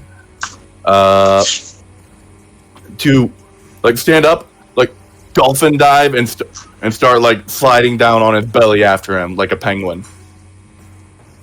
Okay. Take inspiration for that, so you can use your inspiration, and I'm going to give you it as you slide down to your belly like a penguin. All right, Like an with advantage. That's a success. You have 2 successes. Vane, I'm going to need an acrobatics check from you. Alrighty then. Ooh! So that's 2 failures for Vane. Oof. Oh no. Vestar, he sees you flop on your belly like a penguin. He starts taking to the sky and using his tail to whip the snow away. And he will make his acrobatics check. Okay, he is good. Okay, Rogar, acrobatics Rogar. check. yes. Taking using his last inspiration, just like his friend Lankard, finds a place that looks like a half pipe for the sled, and is going to try to get airborne. Awesome. Let's see it. Okay, that's a 13. success. So you woohoo, and you're As he kicks both legs out to the side. Grab my legs! Okay, Aaron Gatekeeper. Boy. This last one is a athletics check. Okay. Well, I'm gonna use my inspiration right off the bat to give me advantage. Okay. That, and then you said athletics. Mm-hmm. Wait. Oh, sorry. I'll roll that again for the advantage there. Oh, there we go. Awesome. Okay, let's see what we got here. That is more than enough as you are able to... How do you athletically get yourself out? If there's like a tree or like a rock I could sort of jump off of, like leap, do like a strong leap kind of thing. Absolutely.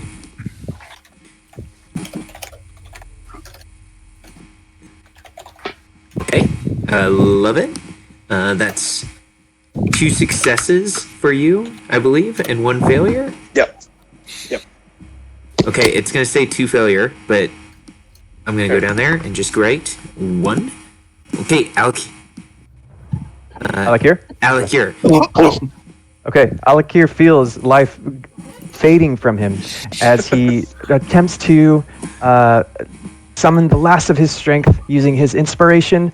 And can I cast Burning Hands? Yes, you can To cast kind of Burning give me a little Hands. bit of space? Okay, so... And this gives you an Feeling- auto success. Using a spell slot and will give you an auto success on this. Perfect. Okay, so Alakir senses the despair of death coming around him, and he draws from within and says, Manus Igneos, and casts Burning Hands, pulling some sulfur from his quickly submerging in snow pouch, pulls out some sulfur, rubs it in his hands, touches his thumbs together, casts forward Burning Hands to give him some breathing room. Absolutely. So you have 2 failures, Ooh, 1 Lord. success. Sorry, I changed the GIF in the background. That's me.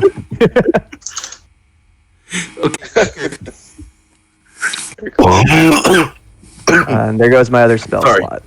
There it is. So I didn't need to use inspiration for that one then, since I used a spell slot? Correct. Okay. Okay. So it's Lanker's turn now. It is. And this Okay, is a athletics check. Okay, real quick, Rogbar, you got your legs out for me, right? Yep. Seeing Rogbar's legs out for him, Lankard, inspired by the kinship that like the help that Rogar is offering him, is gonna burn his last inspiration, grab onto his legs, and hang on for dear life. Okay, athletics at advantage as you jump through the air and grab his legs. Yeah, he slides onto the half pipe, like does a little flip in the air, and then reaches out and grabs onto Rogar's legs and just yells "Ah!" as they go down. You guys are riding the dragon here. Okay, Vane, you got to make an athletics check here as you see the ongoing snow is coming for you. Oh God, give me strength.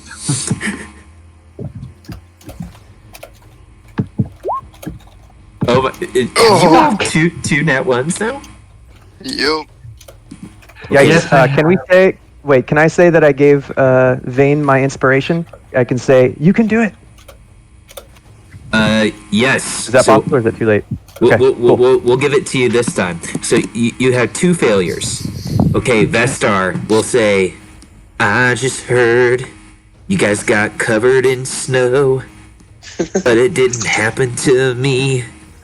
Come on, because my eyes glow. And he tries to fly at one of you guys with his arms wide open with an athletics check to try to save somebody.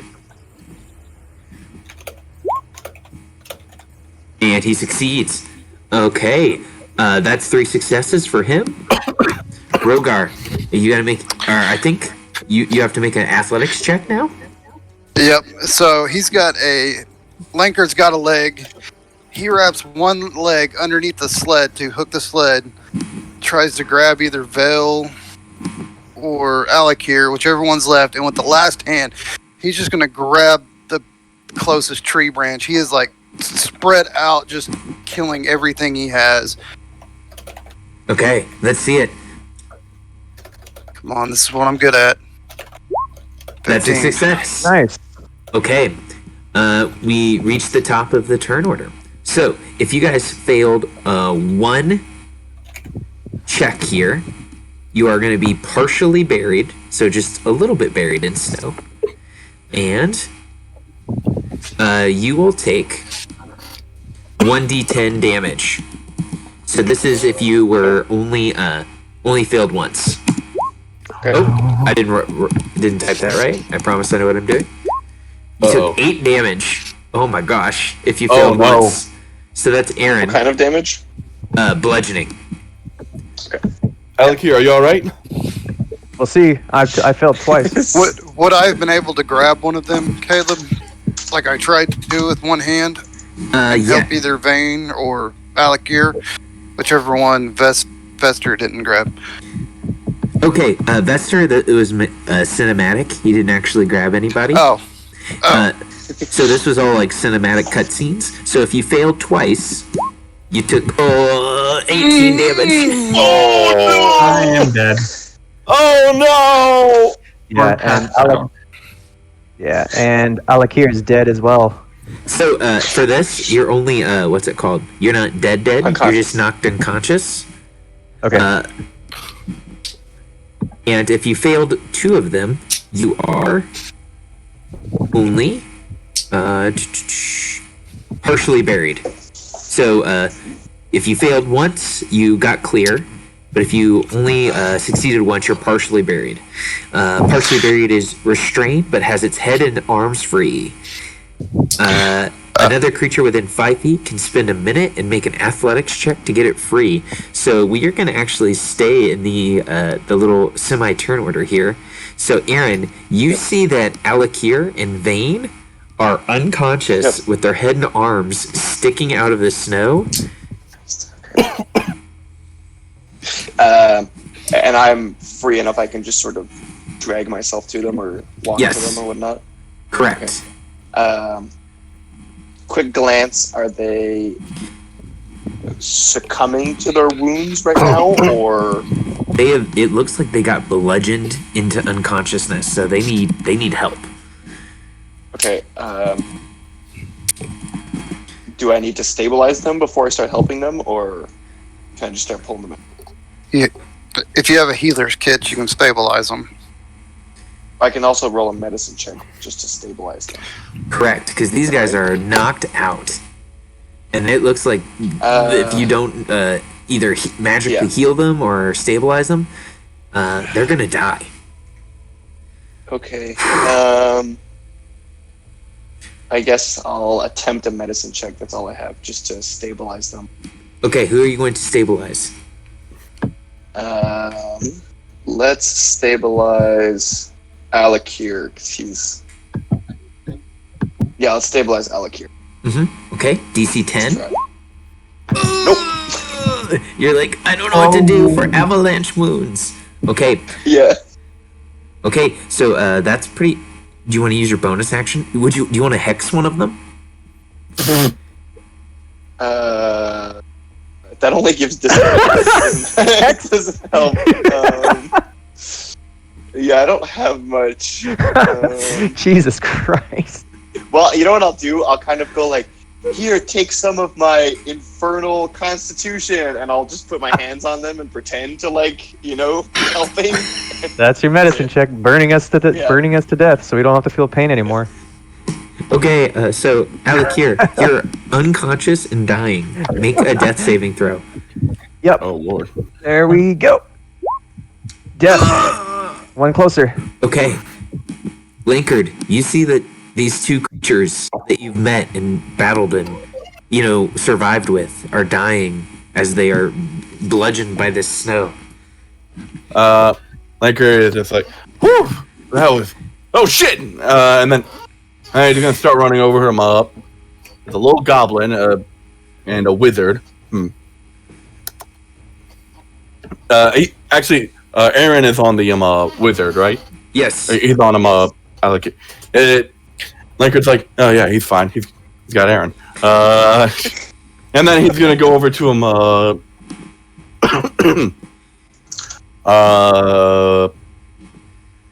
Vane. Vane, yeah, sorry, I forgot your name for a second.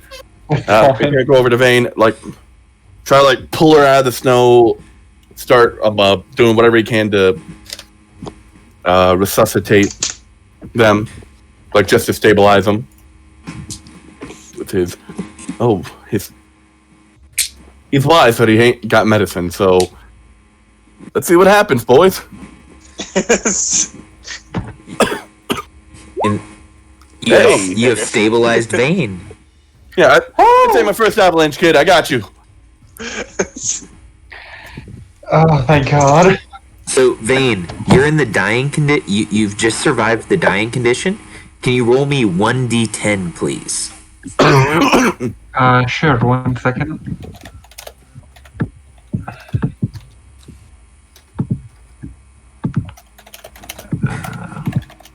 Okay, 9. you have a lingering wound on your chest.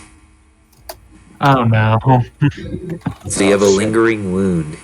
Okay. That causes exhaustion, right? Just one Yes. level of exhaustion. So, Vane, you are you're okay. You just have a lingering wound right now. Okay, and you're just unconscious. Vestar will run over to where Alakir is standing. He looks at Rogar, and he's going to give Rogar the help action so that you can make your medicine check at advantage. Okay. Rogar, after letting the sled down and holding the sled with one arm, and as well as Lankar, his shoulders dragging, so he walks up to a tree and slams it in and pops it back into place. And pulls his healer's kit out of his backpack and uses the use of his healer's kit on Alkir. Does that bring him back to 1? He is now unconscious, or not unconscious. He's stable. Does the healer's kit give you hit points back? I think only if you have the healer feat, right? I couldn't remember if it brought you back to 1 or not, or just stabilized. It just stabilizes without a check. Yeah, it's just an automatic survival or automatic success. And is that his action or bonus action to do that? Because if it bonus action will, however he can start digging Alakir out of the snow. Okay, you guys can dig them out of the snow, no problem. You know where they're at. You've seen where they fell, and we'll leave the turn order. And now, Alakir, this is the second time you've had to in the campaign. Roll on that lingering wound table. Give me a D10 roll. Yep. Wizards, man. Low-level wizards. Rough life. To be fair, I think if everyone took a 18 points of damage, it's your face. Yeah, dude. Yeah. I got 13 hit points. That would have knocked me out cold. Yeah, me too. On top of things like acrobatics and perception and athletics, not wizard things. Yeah. Imagine that. I rolled an 8. Caleb. Oh, it's on your face. You have a lingering wound on your face. Oh, dude. I have a black eye. Jesus. Okay, so 1 exhaustion level. Got it. Yes. So you guys are... I will move us off of this. Okay. As they're unconscious, can we load them on the sled? And I will ask Vestar to push the sled, and I will. Fucking wizard. I'll be He's using got bandages on his neck. He's got a fucking black eye. Yeah, I'll use 2 more uses of healer's kit walking to town to try to help their wounds, like we did in the cave. Okay. Give me 1 second. You see, or let me say this. So I'm down to 6 uses. For the party members that are still conscious, can you give me a perception check? Yep. Lankard got a 15. 7. I'm too busy trying to work on them. Yeah, Oh, hey, Caleb. Since I went down again with that slight kind of healed wound, does that mean that the other one reopens? Does that mean I get a 2nd level of exhaustion, or is that not how it works? I want to say it was fully treated. So for now, let's say that you just have 1. Okay. Lankard, using your Fey eyes, you see a creature that looks like this standing atop the ford, looking down at you with eyes of intelligence. And then it slowly walks back into the darkness and runs away. Ugh. This place sucks, man. Yeah. Anybody down to go back to Waterdeep? I'm gonna be honest. This is reminding me more of home by the minute. Is that blood all over it? I think so. What we saw? The big yikes for me. Can I use or Caleb, does the healer's kit help them on the way home? Yeah, you can expend a use of the healer's kit to heal their wounds. Yeah, I will do that. And I'm down to 6 uses of the healer's kit. So let me roll a d4. Okay, so our 2 unconscious members won't be conscious for another 4 hours unless they're magically healed. Can't do that yet. So you guys are able to, because of the weather today, it was snowing, but not so heavy that it would hide your footfalls, make your way back from the icy haunt to Lonelywood. And I have a nude map of Lonelywood, everybody. Oh, cool. Oh, wow, that looks really good. Oh, that's cool. Ooh. Yeah. This what's it called? Incarnate? Yep, that's where the map maker made it on. This looks a lot better in my mind. Nice. Oh, yeah. And Yeah, it's that looks great. Wow. it's like all isometric and stuff. So, guys, that's cool. another thing I wanted to point out. So, if I go to the speaker's house, can you guys see how there's a little token that looks like a castle? Yeah. Yep. So, if you click on that token, you should be able to click on it. Or actually, give me 1 second.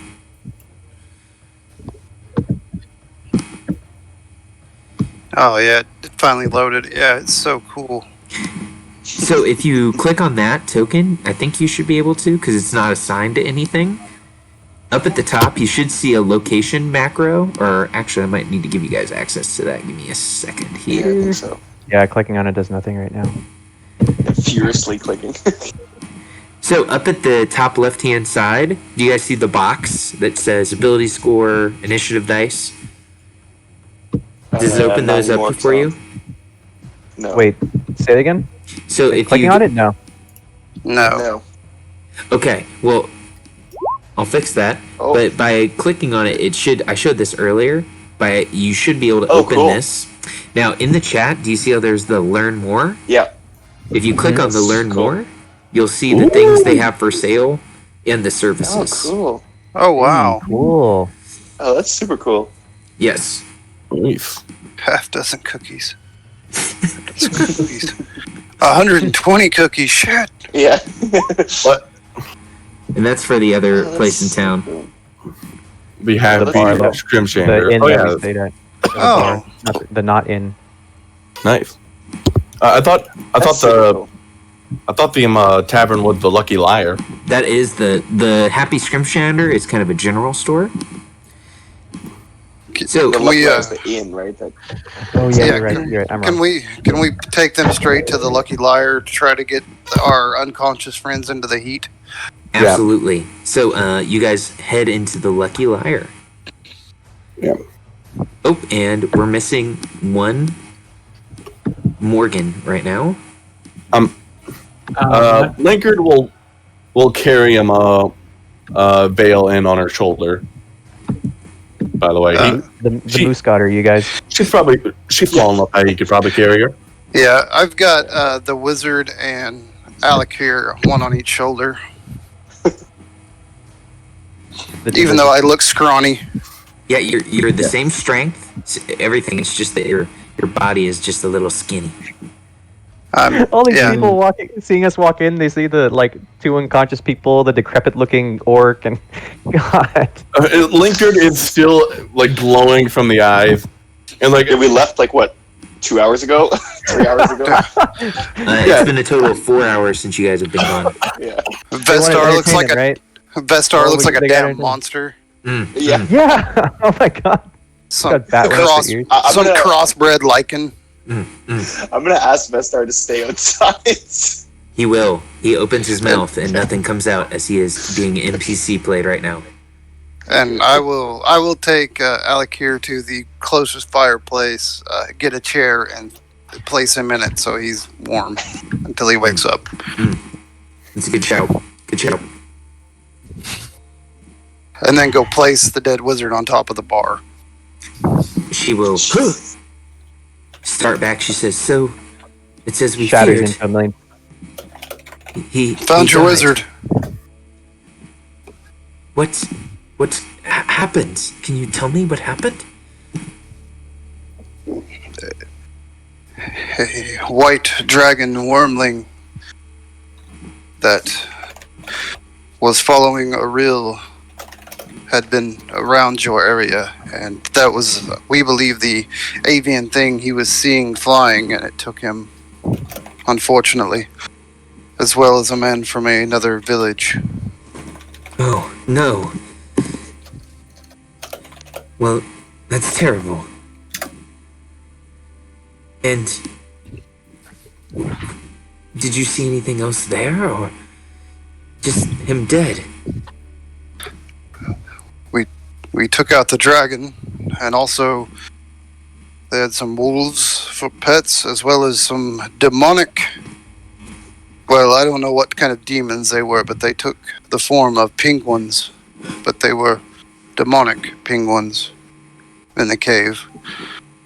She looks at you, surprised, and she says, "Demonic penguins?"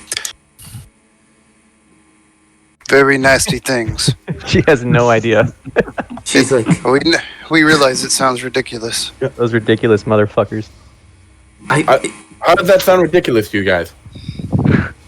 Penguins are the bane of existence. she's like, I don't think I. What is a penguin? I don't even know what that is. They're these horrifying monsters. They're small, they look cute, but they can tear apart a man in seconds. You can just like scribble one on a bar napkin. Give me a performance check, please. Okay, I'm really good at those. Can I assist and be like, oh, it was horrible. No, it was way worse than that, and like sort of play up the fear of it. Yes. So if he gives me assistance, 18.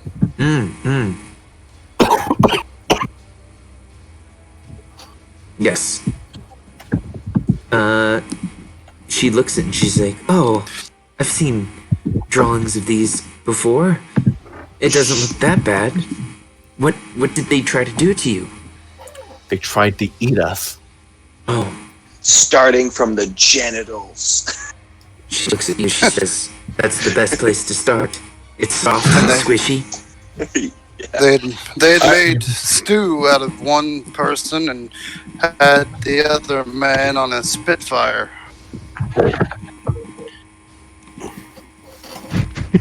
This is ridiculous. A rill is definitely making our presence known. She's like, "The Frost Maiden, you say? Well, may have been sacrificing food to her for the last 2 years, and, you know, our town doesn't get whelmed by yetis or owlbears, but you have to be careful going out into the wilderness." Oh yeah, didn't that like dragon thing tell us that the Frostman told it to kill the wizard? Yeah. Yes. Yeah. So something tells me that the Frost Maiden isn't looking for appeasement. She's just going to do whatever she wants.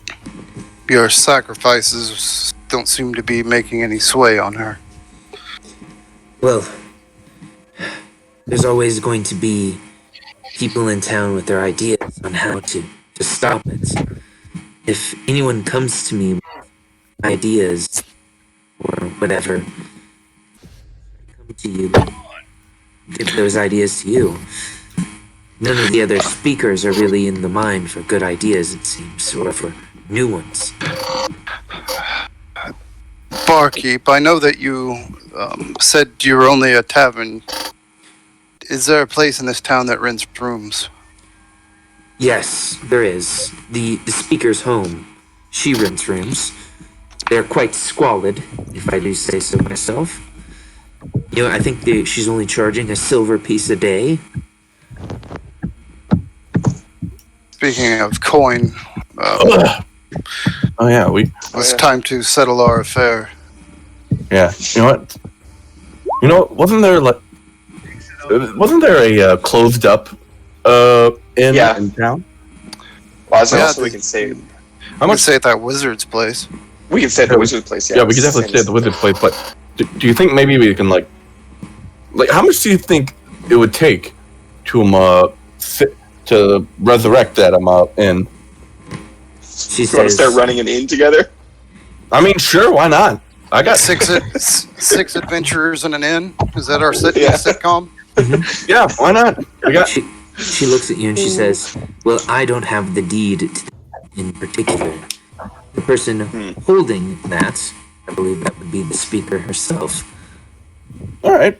We'll talk to the speaker about it. That's a Waters Deep thing right there. That's a Dragon's Eyes thing. Well, I mean, Dragon in Waterdeep, you got people buying up mansions and stuff. I've been there once. Out here, I think an inn would be nice, cozy. Can I Give us a place to rest. Can I pull her to the side real quick, Caleb, and just say, do you have a way to get mail south? She says, I do not have a mail service, but I know that some of the bigger settlements do. Bryn Shander does, of course, and you might be able to find someone who can send mail in Tourmaline. And she looks to you all and she says, I believe I owe you some gold. I think we settled on 10 gold pieces apiece. Yeah, Yes. sure. Yes. And she gives you guys 10 GP apiece, even for the people who are unconscious. Do you know who to look up? And I very much need to get a message south. Do you know who to see in these towns? In Bryn Shander or in Tourmaline? I'm afraid that I don't know the specifics, but I think if you head to the speaker's home or to any of the taverns there, they should be able to assist you with finding who to speak to. And before he leaves, he will write a letter, seal it, kind of expose his chest where his magical tattoo kind of pulses Caleb, and give a gold back and say, if someone bearing this mark comes, please give this to them. They will pay you as well. And she says, that was mysterious, but yes, okay. And so she will give you guys the 10 gold. Okay. Number one. Number two, you guys have all gained 10 time days. Yeah, 10 levels. No, you gain 10 downtime days that you will get to spend on downtime awesome. activities. I don't know if you guys researched those. Downtime day Yes. folder. Yep. So we'll start our next game with those, or we can run those through the Discord. I'll kind of ask you guys exactly what you want to do for those. So downtime days, you guys are able to take a long rest. So we should be able to, if I use, for example, Carsophona's token here, I can hit the long rest button, and he'll cool. fully long rest and get his spell slots back. Okay. But probably the most important thing, because your guys' experiences today, you have gained a level, so we're up to level 2. Ooh, spells! Woohoo! Some more cure wounds. Infusion, finally. Oh, cool. Yeah, it's going to be awesome. Oh yeah, I got. Hey, remember Lankard, as our variant rangers, we get Detect Magic and Speak with Animals free once a day as well. So, now, here's the one caveat. You guys will level up to level 2 at the end of the downtime day week. Okay. So Okay. don't level up yet. So we won't level up until the end of the downtime week. I also need to write in the Discord. Everyone has 10 time. Is hit points going to be an issue, like in that downtime? Or will be in danger, or will be okay for that downtime? As long as you guys are staying in town, you shouldn't be in danger. Okay. You know what I mean? Okay. But if you're like, Yeah. for my downtime days, I would like to go out in the woods and And hunt, yeah. do some shit. Okay. Okay, so mark that you have the 10 downtime days. We're gonna level up. She has given everyone 10 GP, and that's where we'll kind of end the session, as you guys have completed this opening mission for her, and really improved. What's it called? The city of Lonelywood. So I'm going to move us back to the Lonelywood map. Now, what questions did you guys have for me post session here? So for me, am I awake again? Yeah, you guys Alec wake here? up. Alec here and Vane, wake up. Okay. I had a question. So I was looking in through the downtime activities, and one of them is training to gain levels. It takes 10 days and 20 gold pieces. I would like to do that. Let me look at that real quick. Yeah. To gain levels. It says to get to second level. Oh my gosh. You guys are already going to be second level. So let's look at that.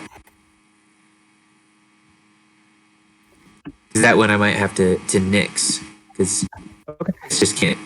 Training is Cool. 10. You can require characters to spend downtime training or studying before they gain the benefits. Oh, I see what this is saying. This isn't allowing you to train to gain levels. This is me saying, oh, you have to spend downtime and money to level up. Which you guys To get you have to do the downtime to level up anyways. So that's fine. All right. Okay. Sounds good. Pit fighting. Oh, I see. So yeah.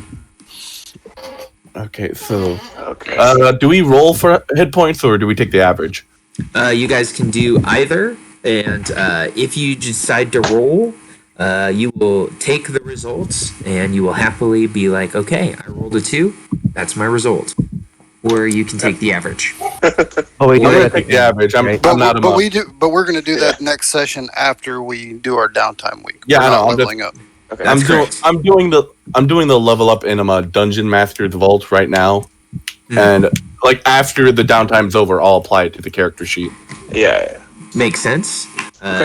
Cool. Okay. Can we Go ahead. Caleb? Can we do the downtime of instead of committing a crime, doing our bounty deal that we've done before? Correct. So, as a homebrewed downtime activity, I reversed crime. So if you instead of committing a crime, if you guys want to bounty hunt and catch a criminal, guess what? You're in Icewind Dale. Okay. They're all over the fucking place.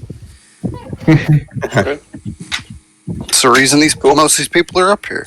Yep. So we can have some like quest board type stuff where you're like, oh, I want to go catch that guy. Okay. Good question. Cool. I had a Gaining quick- renown. I'm sorry. Go ahead. No, you go ahead first. Go ahead. Okay. So it says downtime activity gaining renown. Can I do stuff for the innkeeper, or sorry, the barkeep? Does she have anything like that, or not really? If you're like looking for like if she has To gain a renown. job. Yeah, I mean something that's not as intense as we did this time. Just small things for the. I'm looking at the gaining renown downtime activity. Okay. Yeah. Yeah. Of course, I can come up with some stuff for her and other people if you want to do some like. For example, one of the examples with characters with connections to the Noble Order of the Gauntlet can complete a mission in which they free a town from the tyranny of a blue dragon. That would be pretty hype. I don't think I'm quite ready for something like that. And guess how much renown you get if you complete that one? 1. Oh my god. Oh, so gaining renown is like a huge deal. So this is like for the Harpers or for That's like Gauntlet. that's like if you're using the renown rules, like if you were playing Adventures League or something. Yes. Like Oh, okay. stuff. But if you want to gain like a favor for her, there are let's say carousing. You can be like, I want to carouse with her. That might be like, I want to be drinking with her and partying, and we eat, French cheeses. Sure. Yeah. Why not? Let's do that. I don't really see much else that would be. By the way, John, Yo, we don't get primal awareness until level 3, so we don't have detect magic and okay. animals That's right. yet. That's right. It replaces primeval awareness. Okay. Oh, Yeah. sorry.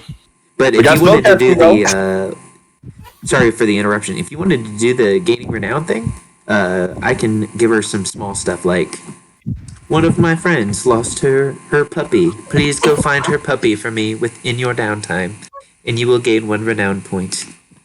Sure, why not? Let's do that. That sounds more applicable to me. I So guess. I will have some stuff ready for that. Sure. I'm gonna get going. Caleb got to get up early to get ready for work. So Completely I'll talk to you understand. guys later. See? Vane, what does Vane want to do for renown? I guess is there any way that I can help? What can I do to sort of help out around the town, like apart from what you've said already, or is that just about it? So you can work, you can try to run a business, you can do research, you can religious service. There's all sorts of downtime activities. Research sounds more in line with Vane, which Yeah, so he normally. I put this Is it in possible? Go ahead. I was going to ask if Vane is interested. Aaron wouldn't be opposed to the idea of maybe working on some of those sort of crafting ingredients we found. If we have enough time to craft, I don't know, a consumable or something like that within this time period. So with a consumable, If you, the good thing about those Yeah. is they only take half the amount of time. So with 10 days, Yeah. you can probably craft something up pretty fast. okay, so it just think about it if you're interested. That'll be something to consider for next time. I should probably be heading out soon. Yeah, Yeah. I wanted just Okay. to take this last few minutes to say, hey guys, think about what you want to do for your downtime activity. Yeah. And kind of like let me know in the Discord. That way I Okay. can plan that out. And then next time I'll have like missions and quests for you. And Cool. I was hoping to get this out before everybody left. It's the Bad Fairy. I posted in there the Venmo and the PayPal link. Like I said, we're doing these 4-hour time slots, so we're going back to the original agreement because that's just the breaks. So Totally cool. You got to get paid. Cool. so we'll move to definitely. that after next session, or excuse me, after this session, before next session. So I'll see you guys next time. Actually, real quick, I had one question about that. Do we just do it on a session by session basis, or can I prepay for sessions? So like I pay $40 so I can prepay for the next 4 sessions. Yeah, you can do that. All right. I'm flexible on that. Cool. And if you ever need to make an arrangement, just let me know, and we can do that. But I'm gonna go to bed. I have to wake up early for training people how to do squats and push-ups and all that shit. So I will see you guys next time. Absolutely. Thanks, Have a Caleb. good one. Bye.